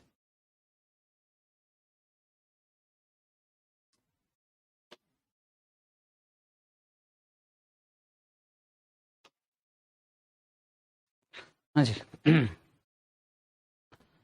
चलो, ब्रेक खत्म हुआ और हम लोग अब चल रहे हैं आगे। 2 क्वेश्चन बाकी है टोटल, और दोनों क्वेश्चन करना और शांति से करना। Actually cap collar floor important है। क्वेश्चन नंबर 22 और 23 2 क्वेश्चन बाकी है, और उम्मीद करता हूं कि 1.5 घंटे से पहले पहले खत्म हो जाएगा। तो पहले बात करते क्वेश्चन नंबर 22। 22 क्या एग्जाम में आया हुआ है सर क्वेश्चन? तो दिख रहा है आपको, नवंबर 2017 में आया था। एसएम में भी डला, पीएम में भी डला, आरटीपी में। आरटीपी कब का? मई 2022 का, और मार्च 22, इस तरह से 2 आरटीपी में भी डला हुआ है। तो सर क्वेश्चन रीड करें क्या जल्दी से? यस। तो बात किसकी है? बात है एक टेक्सटाइल मैन्युफैक्चरर की। टेक्सटाइल मैन्युफैक्चरर, और भाई साहब इन्होंने लोन ले रखा, फ्लोटिंग ही लेगा, तभी तो उसको डर रहेगा ना आगे। इंटरेस्ट रेट लोन कितने रुपए का लोन है जी? 40 लाख रुपए का लोन है। और कब ले रहा है? 1 अप्रैल 2012 को लिए। 1 अप्रैल 2000 ले लिया है फ्लोटिंग रेट पे। ठीक है, डर किस बात का, कहीं रेट बढ़ ना जाए। The rate of interest at the Inception of loan 8.5%। जब इन्होंने लोन लिया था उस समय रेट ऑफ इंटरेस्ट था 8.5%। ठीक है, और जो इंटरेस्ट है वो हर साल पेड किया जाएगा 31 मार्च को। पिछला वाला क्वेश्चन है उसमें 6 महीने में था, यहाँ हर साल में। ठीक, and the duration of loan है 4 ईयर्स, तो 4 साल तक पे करना है। हर साल रेट ऑफ इंटरेस्ट चेंज होगा तो यार आदमी तो पागल हो जाएगा। In the month of October 2012 जब लोन ले लिया, उसके बाद 10 माह हुआ, उसके बाद अक्टूबर 2012 को सेंट्रल बैंक ने रिलीज किया कुछ प्रोजेक्शंस। और प्रोजेक्शन किसके विषय में? प्रोजेक्शन बोले इंटरेस्ट रेट के विषय में प्रोजेक्शन, कि इंटरेस्ट रेट फ्यूचर में ये हो सकता है। ओहो, बाद में क्यों प्रोजेक्ट किया भाई? उन्होंने प्रोजेक्ट कर दिया। तो इस आदमी की टेक्सटाइल मैन्युफैक्चरिंग का और टेंशन बढ़ गया। अभी तक तो वो खुद से सोच रहा था, अब तो सोचने पे मजबूर हो गया कि रेट ऑफ इंटरेस्ट बढ़ेगा करके। दिख रहा है बढ़ रहा है, क्या करे, बचना है। सर कैप खरीदो, वही करेंगे। पहले पॉइंट में थ्योरी है, बोले एडवाइस करना है बोरोवर को कि क्या वो हेज कर सकता है। किस वजह से? बोले जो रेट ऑफ इंटरेस्ट बढ़ेगा उससे हेज किया जा सकता है कि एक्चुअल में वो पैग करना चाहता है, पैगिंग करना चाहता है, मतलब कैप लगाना चाहता है। कितने परसेंट पे? 8.5% पर एनम। ठीक है, और इसमें ऑप्शन प्रीमियम तो होगा ना, अब तो कैप है तो सर एमोर्टाइज होगा कि नहीं? होता, पर लमसम दिया होता। तो यहाँ ऑप्शन प्रीमियम हर साल पे हो रहा, तो यहाँ आपको हर साल का निकालना नहीं है, पर वो लमसम 4 साल का एक साथ पे कर देता ना, तब एमोर्टाइजेशन वाली बात होती। वो अभी तक आई नहीं है क्वेश्चन में। दूसरा क्वेश्चन करवा रहा हूं जिसमें एमोर्टाइजेशन वाला टेंशन नहीं। तो सर इसमें क्या करना है? इसमें भाई साहब टेक्सटाइल मैन्युफैक्चरर को बताना है कि आप कैप से किस तरह से हेज हो पाओगे। ठीक है, पहला पॉइंट। दूसरा पॉइंट क्या बोल रहा है? Assuming that premium negotiated by both the party at the above mentioned rate। बोले प्रीमियम नेगोशिएट हो गया बोल रहा, which is to be paid on upfront basis। ठीक है, पेड होगा। and the actual rate of interest on the respective due date happens to be as follows। ये actual में हो गया, वो प्रोजेक्शन था, ये बोले एक्चुअल में हो गया। तो बोले आपने जो कैप खरीदा है उससे बताओ किस तरह से सेटलमेंट एग्जीक्यूट होगा on the respective interest due date. मतलब 2 पॉइंट में, पहले में आपको बताना कैसे हेज होगा, दूसरे में बताना है कि किस तरह से काम होगा, मतलब नेट सेटलमेंट में क्या आएगा। प्रीमियम की बात उसने ये लिखा कि प्रीमियम पेड किया जाएगा हर साल, अप फ्रंट ही पेड होगा लेकिन हर साल के शुरू में पेड होगा। ठीक है, तो सर उसका एमोर्टाइजेशन नहीं होगा? नहीं, क्योंकि हर साल पेड हो रहा। अगर वो होता पूरा की पूरा जिस दिन कॉन्ट्रैक्ट हो रहा उस दिन, तो फिर एमोर्टाइजेशन वाली बात होती। ठीक है, सर करना क्या है? चलो स्टार्ट करते हैं, पहले नंबर पे स्टार्ट करते हैं। पहले तो कहानी लिखनी पड़ेगी। पॉइंट नंबर 1, इसकी बात है textile manufacturer. Textile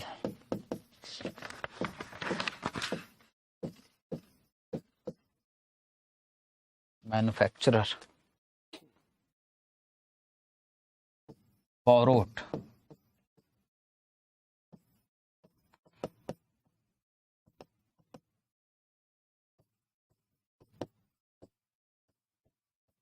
floating rate loan borrow कर चुका है वो, an अफ्रेट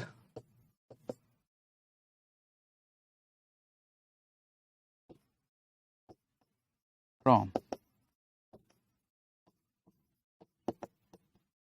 interest rate rising, he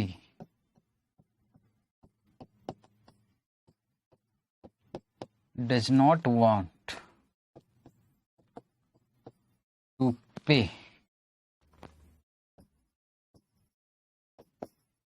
more than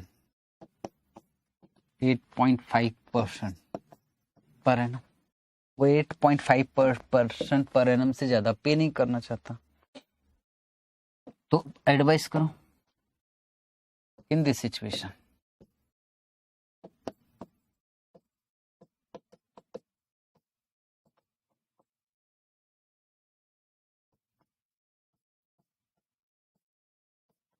He should buy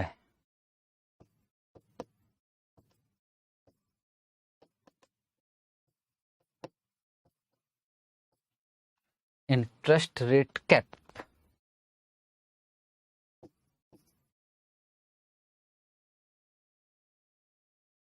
on the following parameters।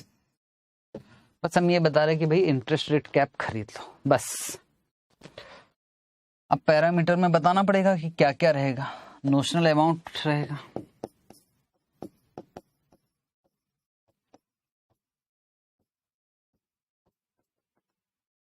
₹40,00,000।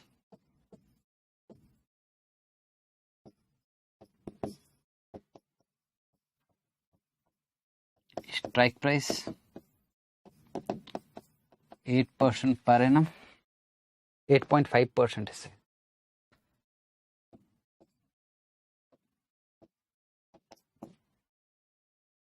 Duration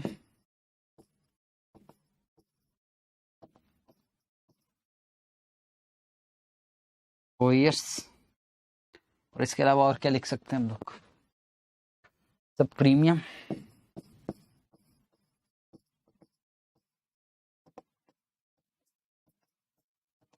0.75% per annum. ठीक, और आगे क्या लिख सकते? अगर 8.5% लिख लो ना सर, लिख दो ना, क्या फर्क पड़ा।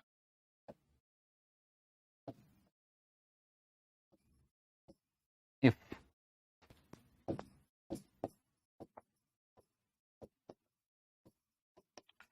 Actual rate is more than 8.5%, then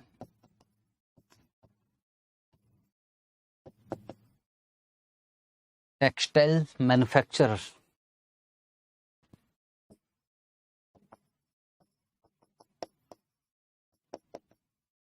will exercise cap, and if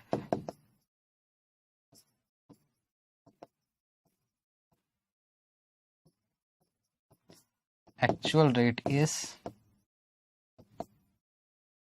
less than 8.5%, then cap will lapse। इतना भी लिखोगे तो अच्छा। सर हमको स्टैंडर्ड लैंग्वेज लिखनी है, स्टैंडर्ड लैंग्वेज लिखनी है तो उठाओ आपके पास बुक, और बुक में स्टैंडर्ड लैंग्वेज लिखा हुआ है, ICAI का लैंग्वेज लिखा हुआ है, लिख लो, मार लो रट्टा, और कोई ऑप्शन नहीं। पॉइंट नंबर 2 इंपॉर्टेंट है। पॉइंट नंबर 2 मांग क्या रहा था, फिर से देख लूं क्या। पॉइंट नंबर 2 मांग रहा था, मान लो रेट ये हो जाए तो बताइए सेटलमेंट किस तरह से एग्जीक्यूट होगा। ये बात है, ये वाला पॉइंट है, समझ। Point number 2,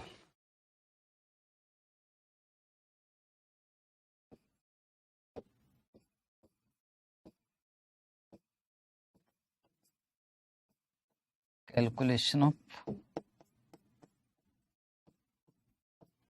settlement.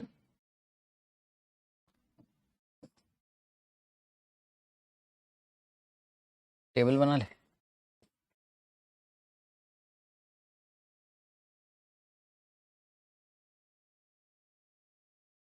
पहले तो डेट लिखना पड़ेगा, उसके बिना तो होगा नहीं। यस, मेरे पास तो क्वेश्चन ही नहीं है यार, वहीं से देखना पड़ेगा। ये वाली डेट लिखना पड़ेगा, 13, 14, 15, 16।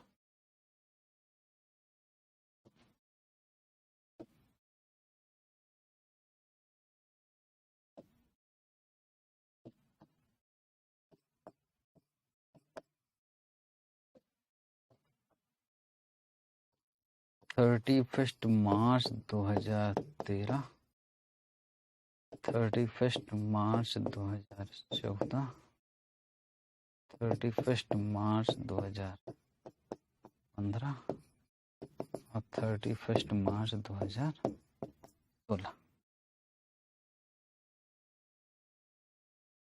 ठीक है, ठीक है। उसके बाद रेट्स लिख ले क्या? यस, रेट्स लिख लेते हैं। रेट्स का मतलब एक्चुअल रेट 10.2, 11.5,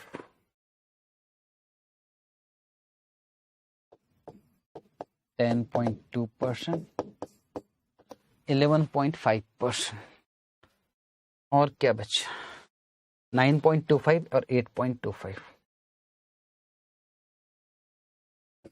9.25 और 8.25, ये भी लिख लिया। सर फिगर में नहीं बताना, फिगर में भी बता सकते हो, अमाउंट निकाल के भी कर सकते थे, पर उसने नहीं किया। इंस्टीट्यूट का सॉल्यूशन इज बेस्ट, इससे अच्छा क्या मिलेगा? तो यहां क्या जाएगा? इंटरेस्ट पेड टू बैंक,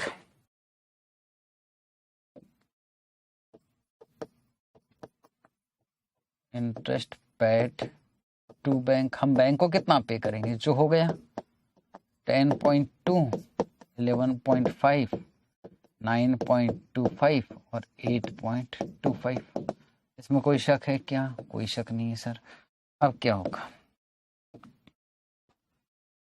अब कैप एक्सरसाइज की lapse,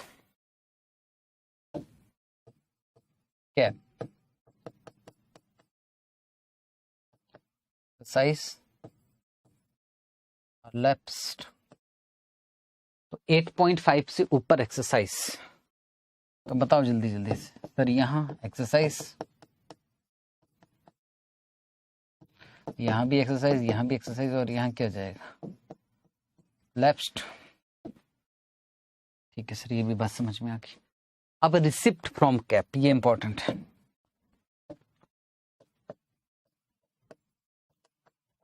receipt from cap, actually ये सेटलमेंट अमाउंट। बोलो कितना मिलेगा सर? 10.2 माइनस 8.5, सर यहाँ 11.5 माइनस 8.5, 9.25 माइनस 8.5, यहाँ 0।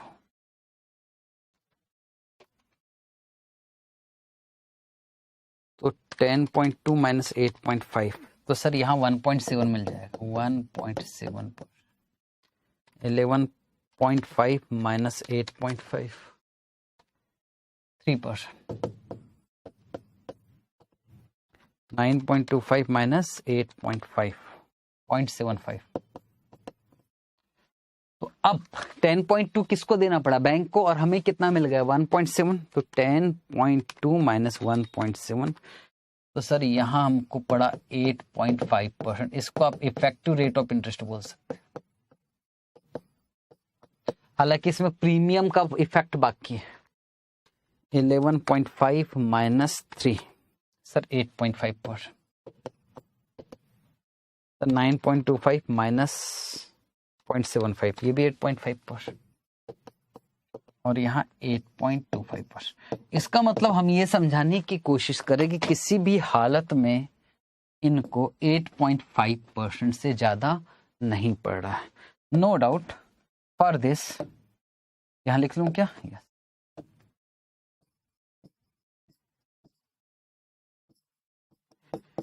In any situation cost of borrowing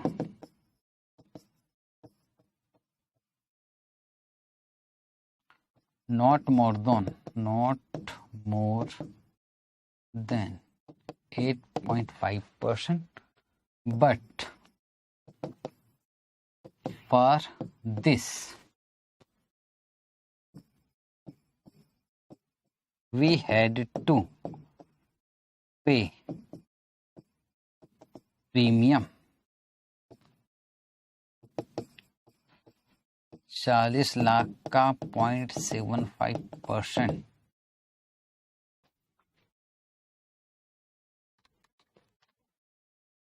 rupees 30,000 per annum. 0.75% है कि 1%?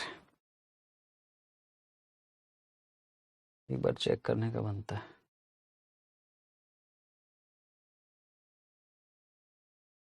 .75%, ठीक। बता दिया कि भाई इसके लिए इतना प्रीमियम आपको देना पड़ेगा। ठीक है सर, लिखा नहीं था, लिख लो। उसके बाद लास्ट क्वेश्चन बचा है, लास्ट क्वेश्चन करते, क्लास ओवर करते।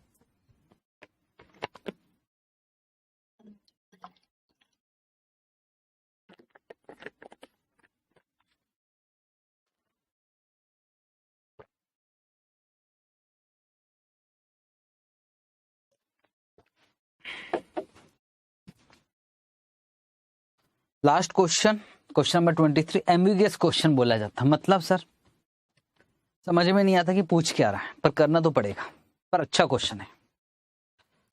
सर कहाँ है ये क्वेश्चन? अगर हम ढूंढने जाएंगे तो ये आपको स्टडी मटेरियल में भी मिलेगा और ये आपको प्रैक्टिस मैनुअल में भी मिलेगा। पढ़ेगी एक बार? यस। लिखा XYZ लिमिटेड बोरोस। सर ये भी बोरिंग वाला क्वेश्चन, मतलब कैप कॉलर फ्लोर में तीनों के तीनों बोरिंग वाले क्वेश्चन डले हुए। यस। और कितना बोरो करना है? £15 मिलियन। ठीक है। क्या रेट है? 6 मंथ लाइबोर प्लस 10%। ठीक है। 10% से कुछ ज्यादा नहीं हो गया? 10 लाइबोर प्लस 10 बोला है ना भाई, ऐसा होता नहीं है। लाइबोर प्लस 10 बहुत ज्यादा हो गया। कितने पीरियड के लिए? 24 महीने। 24 महीने, 24 महीने मतलब कितना साल? सर 6 महीने है। 6 महीने, 12 महीने, 18 महीने, 24 महीने, मतलब 4 पीरियड के लिए। Yes. The company anticipated A rise in LIBOR. कोई शक की बात नहीं है, तो हमको पहले ही पता था राइज होने वाला है करके। Hence it proposes to buy a cap option from its banker at a strike price कितना है? 8%। स्ट्राइक प्राइस है 8%, मतलब 8% से ऊपर जाएगा तो कैप एक्सरसाइज कर लिया जाएगा। दिस इज मोस्ट इंपॉर्टेंट शब्द जिसका मैं इंतजार करता। The lump sum premium is 1% for the entire reset period and the fix rate is 7% per annum. This is important है, ये वाली लाइन इंपॉर्टेंट है। लमसम प्रीमियम दिया है, लमसम, तो क्या प्रीमियम को अब एमोर्टाइज करना पड़ेगा? हाँ। कितने पीरियड के लिए एमोर्टाइज करना पड़ेगा? 4। 1 2 3 4। यहां भी प्रीमियम का आएगा, यहां भी प्रीमियम का, यहां भी प्रीमियम का, यहां भी। The actual position of LIBOR during the fourth coming reset period is as under. Actual LIBOR 1 2 3 और 4 पीरियड का दिया ही नहीं है, और हो सकता है वो 4th पीरियड का आपसे मांगना भी नहीं चाह रहा हो। ठीक है, 3 पीरियड का दिया, हम 3 पीरियड्स का निकाल लेंगे। अब ये बोल क्या रहा शब्द, ये समझ में नहीं आया। How you are required to show how far interest rate risk is has through cap option. क्या बोल रहा है? और अगर आप होते तो आप कैसे सॉल्व करते? मैं कैसे सॉल्व करता? मैं तो इफेक्टिव रेट ऑफ इंटरेस्ट निकालता। वो पूछ रहा है कि कैप की वजह से आप किस तरह से रिस्क से कितना बचा लिया आपने। तो कैप की वजह से रिस्क से कितना बच गए, वही पूछ रहा है आपसे। सिंपल सी बात है। तो मैं क्या करता, मैं निकालता पहले कि बैंक वाले को कितना देना है टोटल, उसमें से माइनस कर देता कि कैप की वजह से मुझे कितना मिल गया, और फिर बताता इफेक्टिव कितना पड़ा। तो मैं कहता हूं अगर मैं कैप नहीं खरीदता तो मुझे कितना पड़ता, अगर मैंने कैप खरीदा तो मुझे कितना पड़ा, उन दोनों के बीच का डिफरेंस कि देखो इंटरेस्ट हमने इतना बचा लिया। यही है एक्चुअल में। पर इंस्टीट्यूट का प्रेजेंटेशन कुछ और है, मुझे मजबूरी में वही प्रेजेंटेशन करवाना पड़ेगा। सुनो इंस्टीट्यूट ने क्या किया। इंस्टीट्यूट ने कहा कि लाइबोर के बढ़ने से हमें बैंक वाले को कितना एक्स्ट्रा देना पड़ रहा है। लाइबोर कितना है सर? लाइबोर वैसे लाइबोर प्लस 10% है, ठीक है। और स्ट्राइक प्राइस कितना है सर? स्ट्राइक प्राइस है 8। तो मान के चलो कि आपको 8 + 10 18% देना, पर लाइबोर का रेट 9 हो गया, तो आपको कितना बैंक वाले को एक्स्ट्रा देना पड़ा? 1%। वो 1% मतलब इसका जो प्रेजेंटेशन है बहुत ही गंदे तरीके से कर रखा है। अगर आप चाहो तो घर में ट्रायल करना, यहाँ टाइम बर्बाद होगा इसलिए मैं यहाँ नहीं करवा रहा हूँ, घर में ट्रायल करना। घर में ट्रायल कैसे करोगे? सबसे पहले डेट वेट लिख देना, 3 ही तो पीरियड है तो 3 लिखना। सर आप करवा के बताओ ना इसको, फिर इंस्टीट्यूट का देख लेंगे। ठीक है, मैं करवा के बता रहा हूँ, फिर इंस्टीट्यूट का तो आपके बुक में है, वो तो आप नोट ही कर सकते हैं। सुना ध्यान से,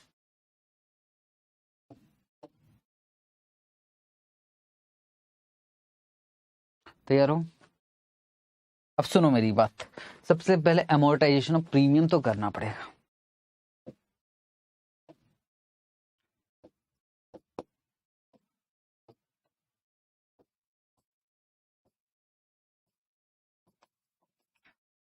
कैलकुलेशन ऑफ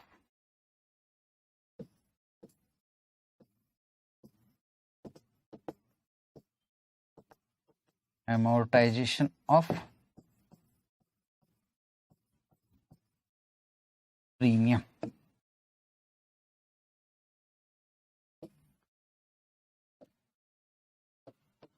तो बताओ प्रीमियम अमाउंट कितना है?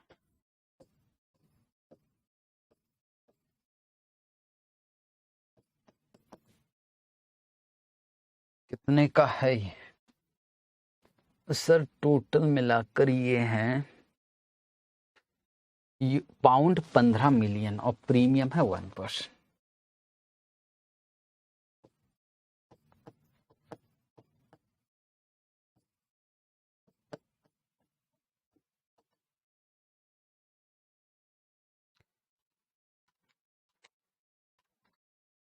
तो सर पाउंड 1,50,000 टोटल प्रीमियम। ठीक है सर, एमोर्टाइजेशन के लिए रेट ऑफ डिस्काउंट कौन सा लेना है? डिस्काउंटिंग रेट देखो, फिक्स रेट दिया हुआ था सर, फिक्स रेट दिया हुआ था 7% पर एनम, 7% पर एनम। पर तो हमें 6 महीने में एमोर्टाइज करना है ना, तो 6 मंथ का कितना हो गया? 3.5%। ठीक है, और मुझे चाहिए क्यूमुलेटिव फैक्टर 3.5% का 4 पीरियड का। कैसे निकालते हो? 1 डिवाइडेड बाई 1.035, 1 एन्युटी फैक्टर बोलते हैं, 1 2 3 4 जीटी, तो ये आ गया 3.673। लॉजिक मैं आपको कहाँ पहले ही बता चुका हूं, आप एक्स एक्स एक्स लेके करते और चारों को ऐड कर देते तो इतना ही आ जाता। अब क्या करना है? अब क्या है? एमोर्टाइजेशन अमाउंट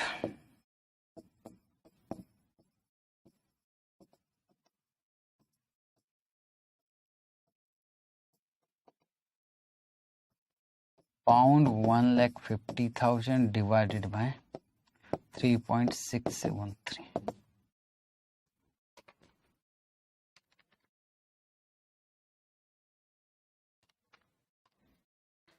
तो ये आ गया पाउंड 40838। और सर ICAI का जो सॉल्यूशन है उन्होंने उनमें थोड़ा सा हमारा आंसर मैच नहीं होगा। उसकी वजह मैं आपको बता दूं, उसकी वजह है कि इसने उनको 3.671 लिया, इसलिए उनका प्रीमियम और हमारा प्रीमियम में थोड़ा अंतर आ जाएगा। ठीक है, अब मैं बात कर रहा हूँ ICAI का सॉल्यूशन आपके सामने, उसको मैं डिस्कस कर लूंगा। सबसे पहले एक्चुअल में मैं होता तो मैं क्या सॉल्व करता, मैं कैसे सॉल्व करता? वो जो पूछ रहा है कि किस तरह से आपने इंटरेस्ट बचा लोगे, मैं होता तो मैं क्या करता? सुनोगे?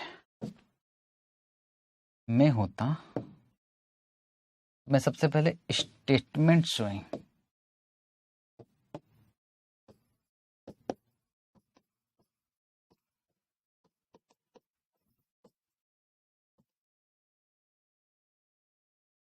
Effective interest rate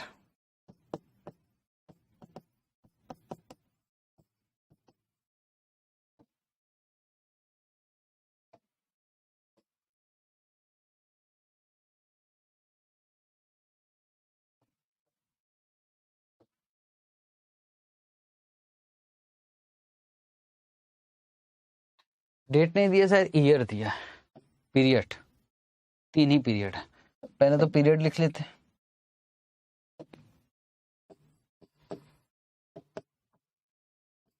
one, two, three.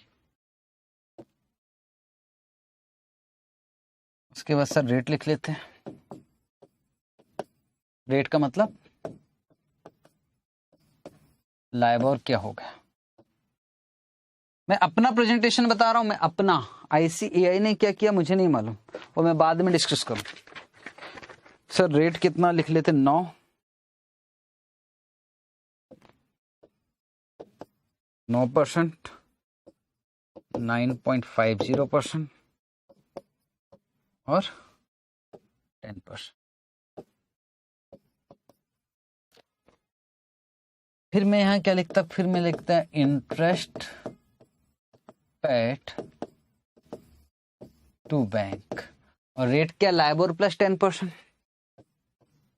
LIBOR plus 10%, मतलब 19%। किस पे, यूरो नहीं pound, 15 million, 15 million M plus में डाल दिया, इंटू 19%, 6 महीने का, इंटू 6/12। तो सर यहां जाता पाउंड 14,25,000, या 19.5%।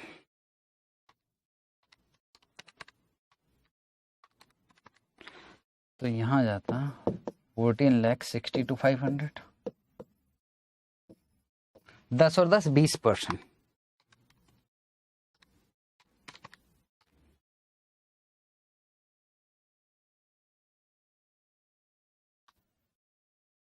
$15 million into 20% into 6/12, pound 15 lakh. ये किसको, बैंक वाले को। अब क्या करता, cap receipt. Sir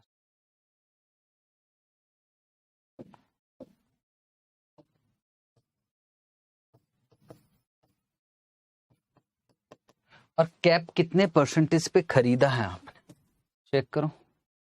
sir cap cap cap 8%, मतलब 8% से ऊपर होगा लाइबोर तो एक्सरसाइज, 8% से ऊपर होता तो एक्सरसाइज। बोलो 9 हो गया, 1% का रिसिप्ट मिलेगा, 1%, 15 मिलियन इंटू 1% इंटू 6/12, ये ब्रैकेट में चला जाएगा कितना, पाउंड 75। ब्रैकेट में क्यों डाल रहा हूं पता है ना, ये आएगा, ये जाने वाला है, उसमें से ये मिल जाएगा। और यहां कितना, 1.5%,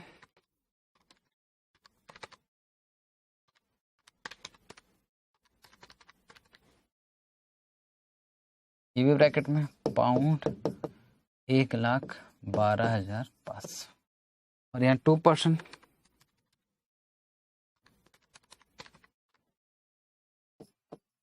पाउंड 1,50,000। ठीक है, तो अगर यहां से इसको मैं माइनस कर दूं तो अभी प्रीमियम बाकी है, तो प्रीमियम भी सर माइनस कर देते हैं। यस सर, पिछले क्वेश्चन में प्रीमियम ऐसे यही क्यों माइनस नहीं किया, वहां भी मैंने ICAI का प्रेजेंटेशन फॉलो किया, नहीं तो मुझे प्रीमियम यहां से माइनस करना चाहिए। ठीक है सर, मतलब सर प्रीमियम माइनस नहीं होगा, पे हो रहा है ना, तो आउटफ्लो आउटफ्लो लिखा रहे। हाँ, तो प्रीमियम कितना पे हो रहा है, एमोटाइज करके निकाला आपने कितना, इधर गया भाई, 40838, 40838, 40838, 40838। इफेक्टिव कॉस्ट कितना पड़ा, effective rate of interest, effective interest देखो इतना देना पड़ा है, 14,25,000 माइनस 75,000 प्लस 40838। तो सर ये आ गया पाउंड 1390838, 14,62,500 माइनस 1,12,500 प्लस 40838। तो ये पड़ा पाउंड 90838 लास्ट वाला 15 लाख माइनस 1,50,000 प्लस 4083 तो पाउंड 1390838 इसको जोड़ लो तो ये आ गया पाउंड 411390838 इंटू 3 4172514 और अगर हम कैप नहीं करते तो हमको कितना 1425 प्लस 14625 प्लस 15 लाख तो ये पड़ा था पाउंड 438,7500। तो भाई कैप की वजह से आपने कितना इंटरेस्ट बचा लिया -4172514 तो आंसर आ रहा पाउंड 214986 और इतना ही आंसर आपके मेन सॉल्यूशन में भी होगा। यस कितना 214917 वो इसलिए आया क्योंकि यहाँ उसने प्रीमियम का अलग अमाउंट लिया। पर समस्या ये है कि ICAI का प्रेजेंटेशन कुछ और ही बोल रहा है और ICAI ने इतना गंदा प्रेजेंटेशन कर रखा है, बोलता है सुनो सुनो सुनो लाइबोर के बढ़ने से आप बैंक वाले को एक्स्ट्रा कितना दे रहे हो। सर बैंक वाले को हम एक्स्ट्रा दे रहे हैं देखा जाए तो 1% जो एक्स्ट्रा हो रहा है 1% निकालो कितना होता है 15 लाख 15 मिलियन का 15 मिलियन का 1% इंटू 6/12 तो 75,000 पाउंड किसको एक्स्ट्रा दे रहा है बैंक वाले को। तो लाइबोर के बढ़ने से उतना जो एक्स्ट्रा दे रहा है उतना आपको मिल जाएगा। किससे मिलेगा कैप पे। तो कैप से कितना मिल जाएगा 75,000। तो भाई साहब उन्होंने क्या किया 75,000 एडिशनल इंटरेस्ट मेरे ख्याल से यहाँ दिखेगा नहीं आप अपनी वो खोलिए बुक में जो सॉल्यूशन है उसको देखिए उसमें लिखा है additional interest due to rise in interest rate कितना एक्स्ट्रा आया 75,000 पाउंड्स और उतना ही आपको कैप से मिल गया 75,000 पाउंड और आपका प्रीमियम पेड कितना हो गया सब प्रीमियम पेड हो गया 40861। तो जो आया आपको किससे मैं यहां समझा दूं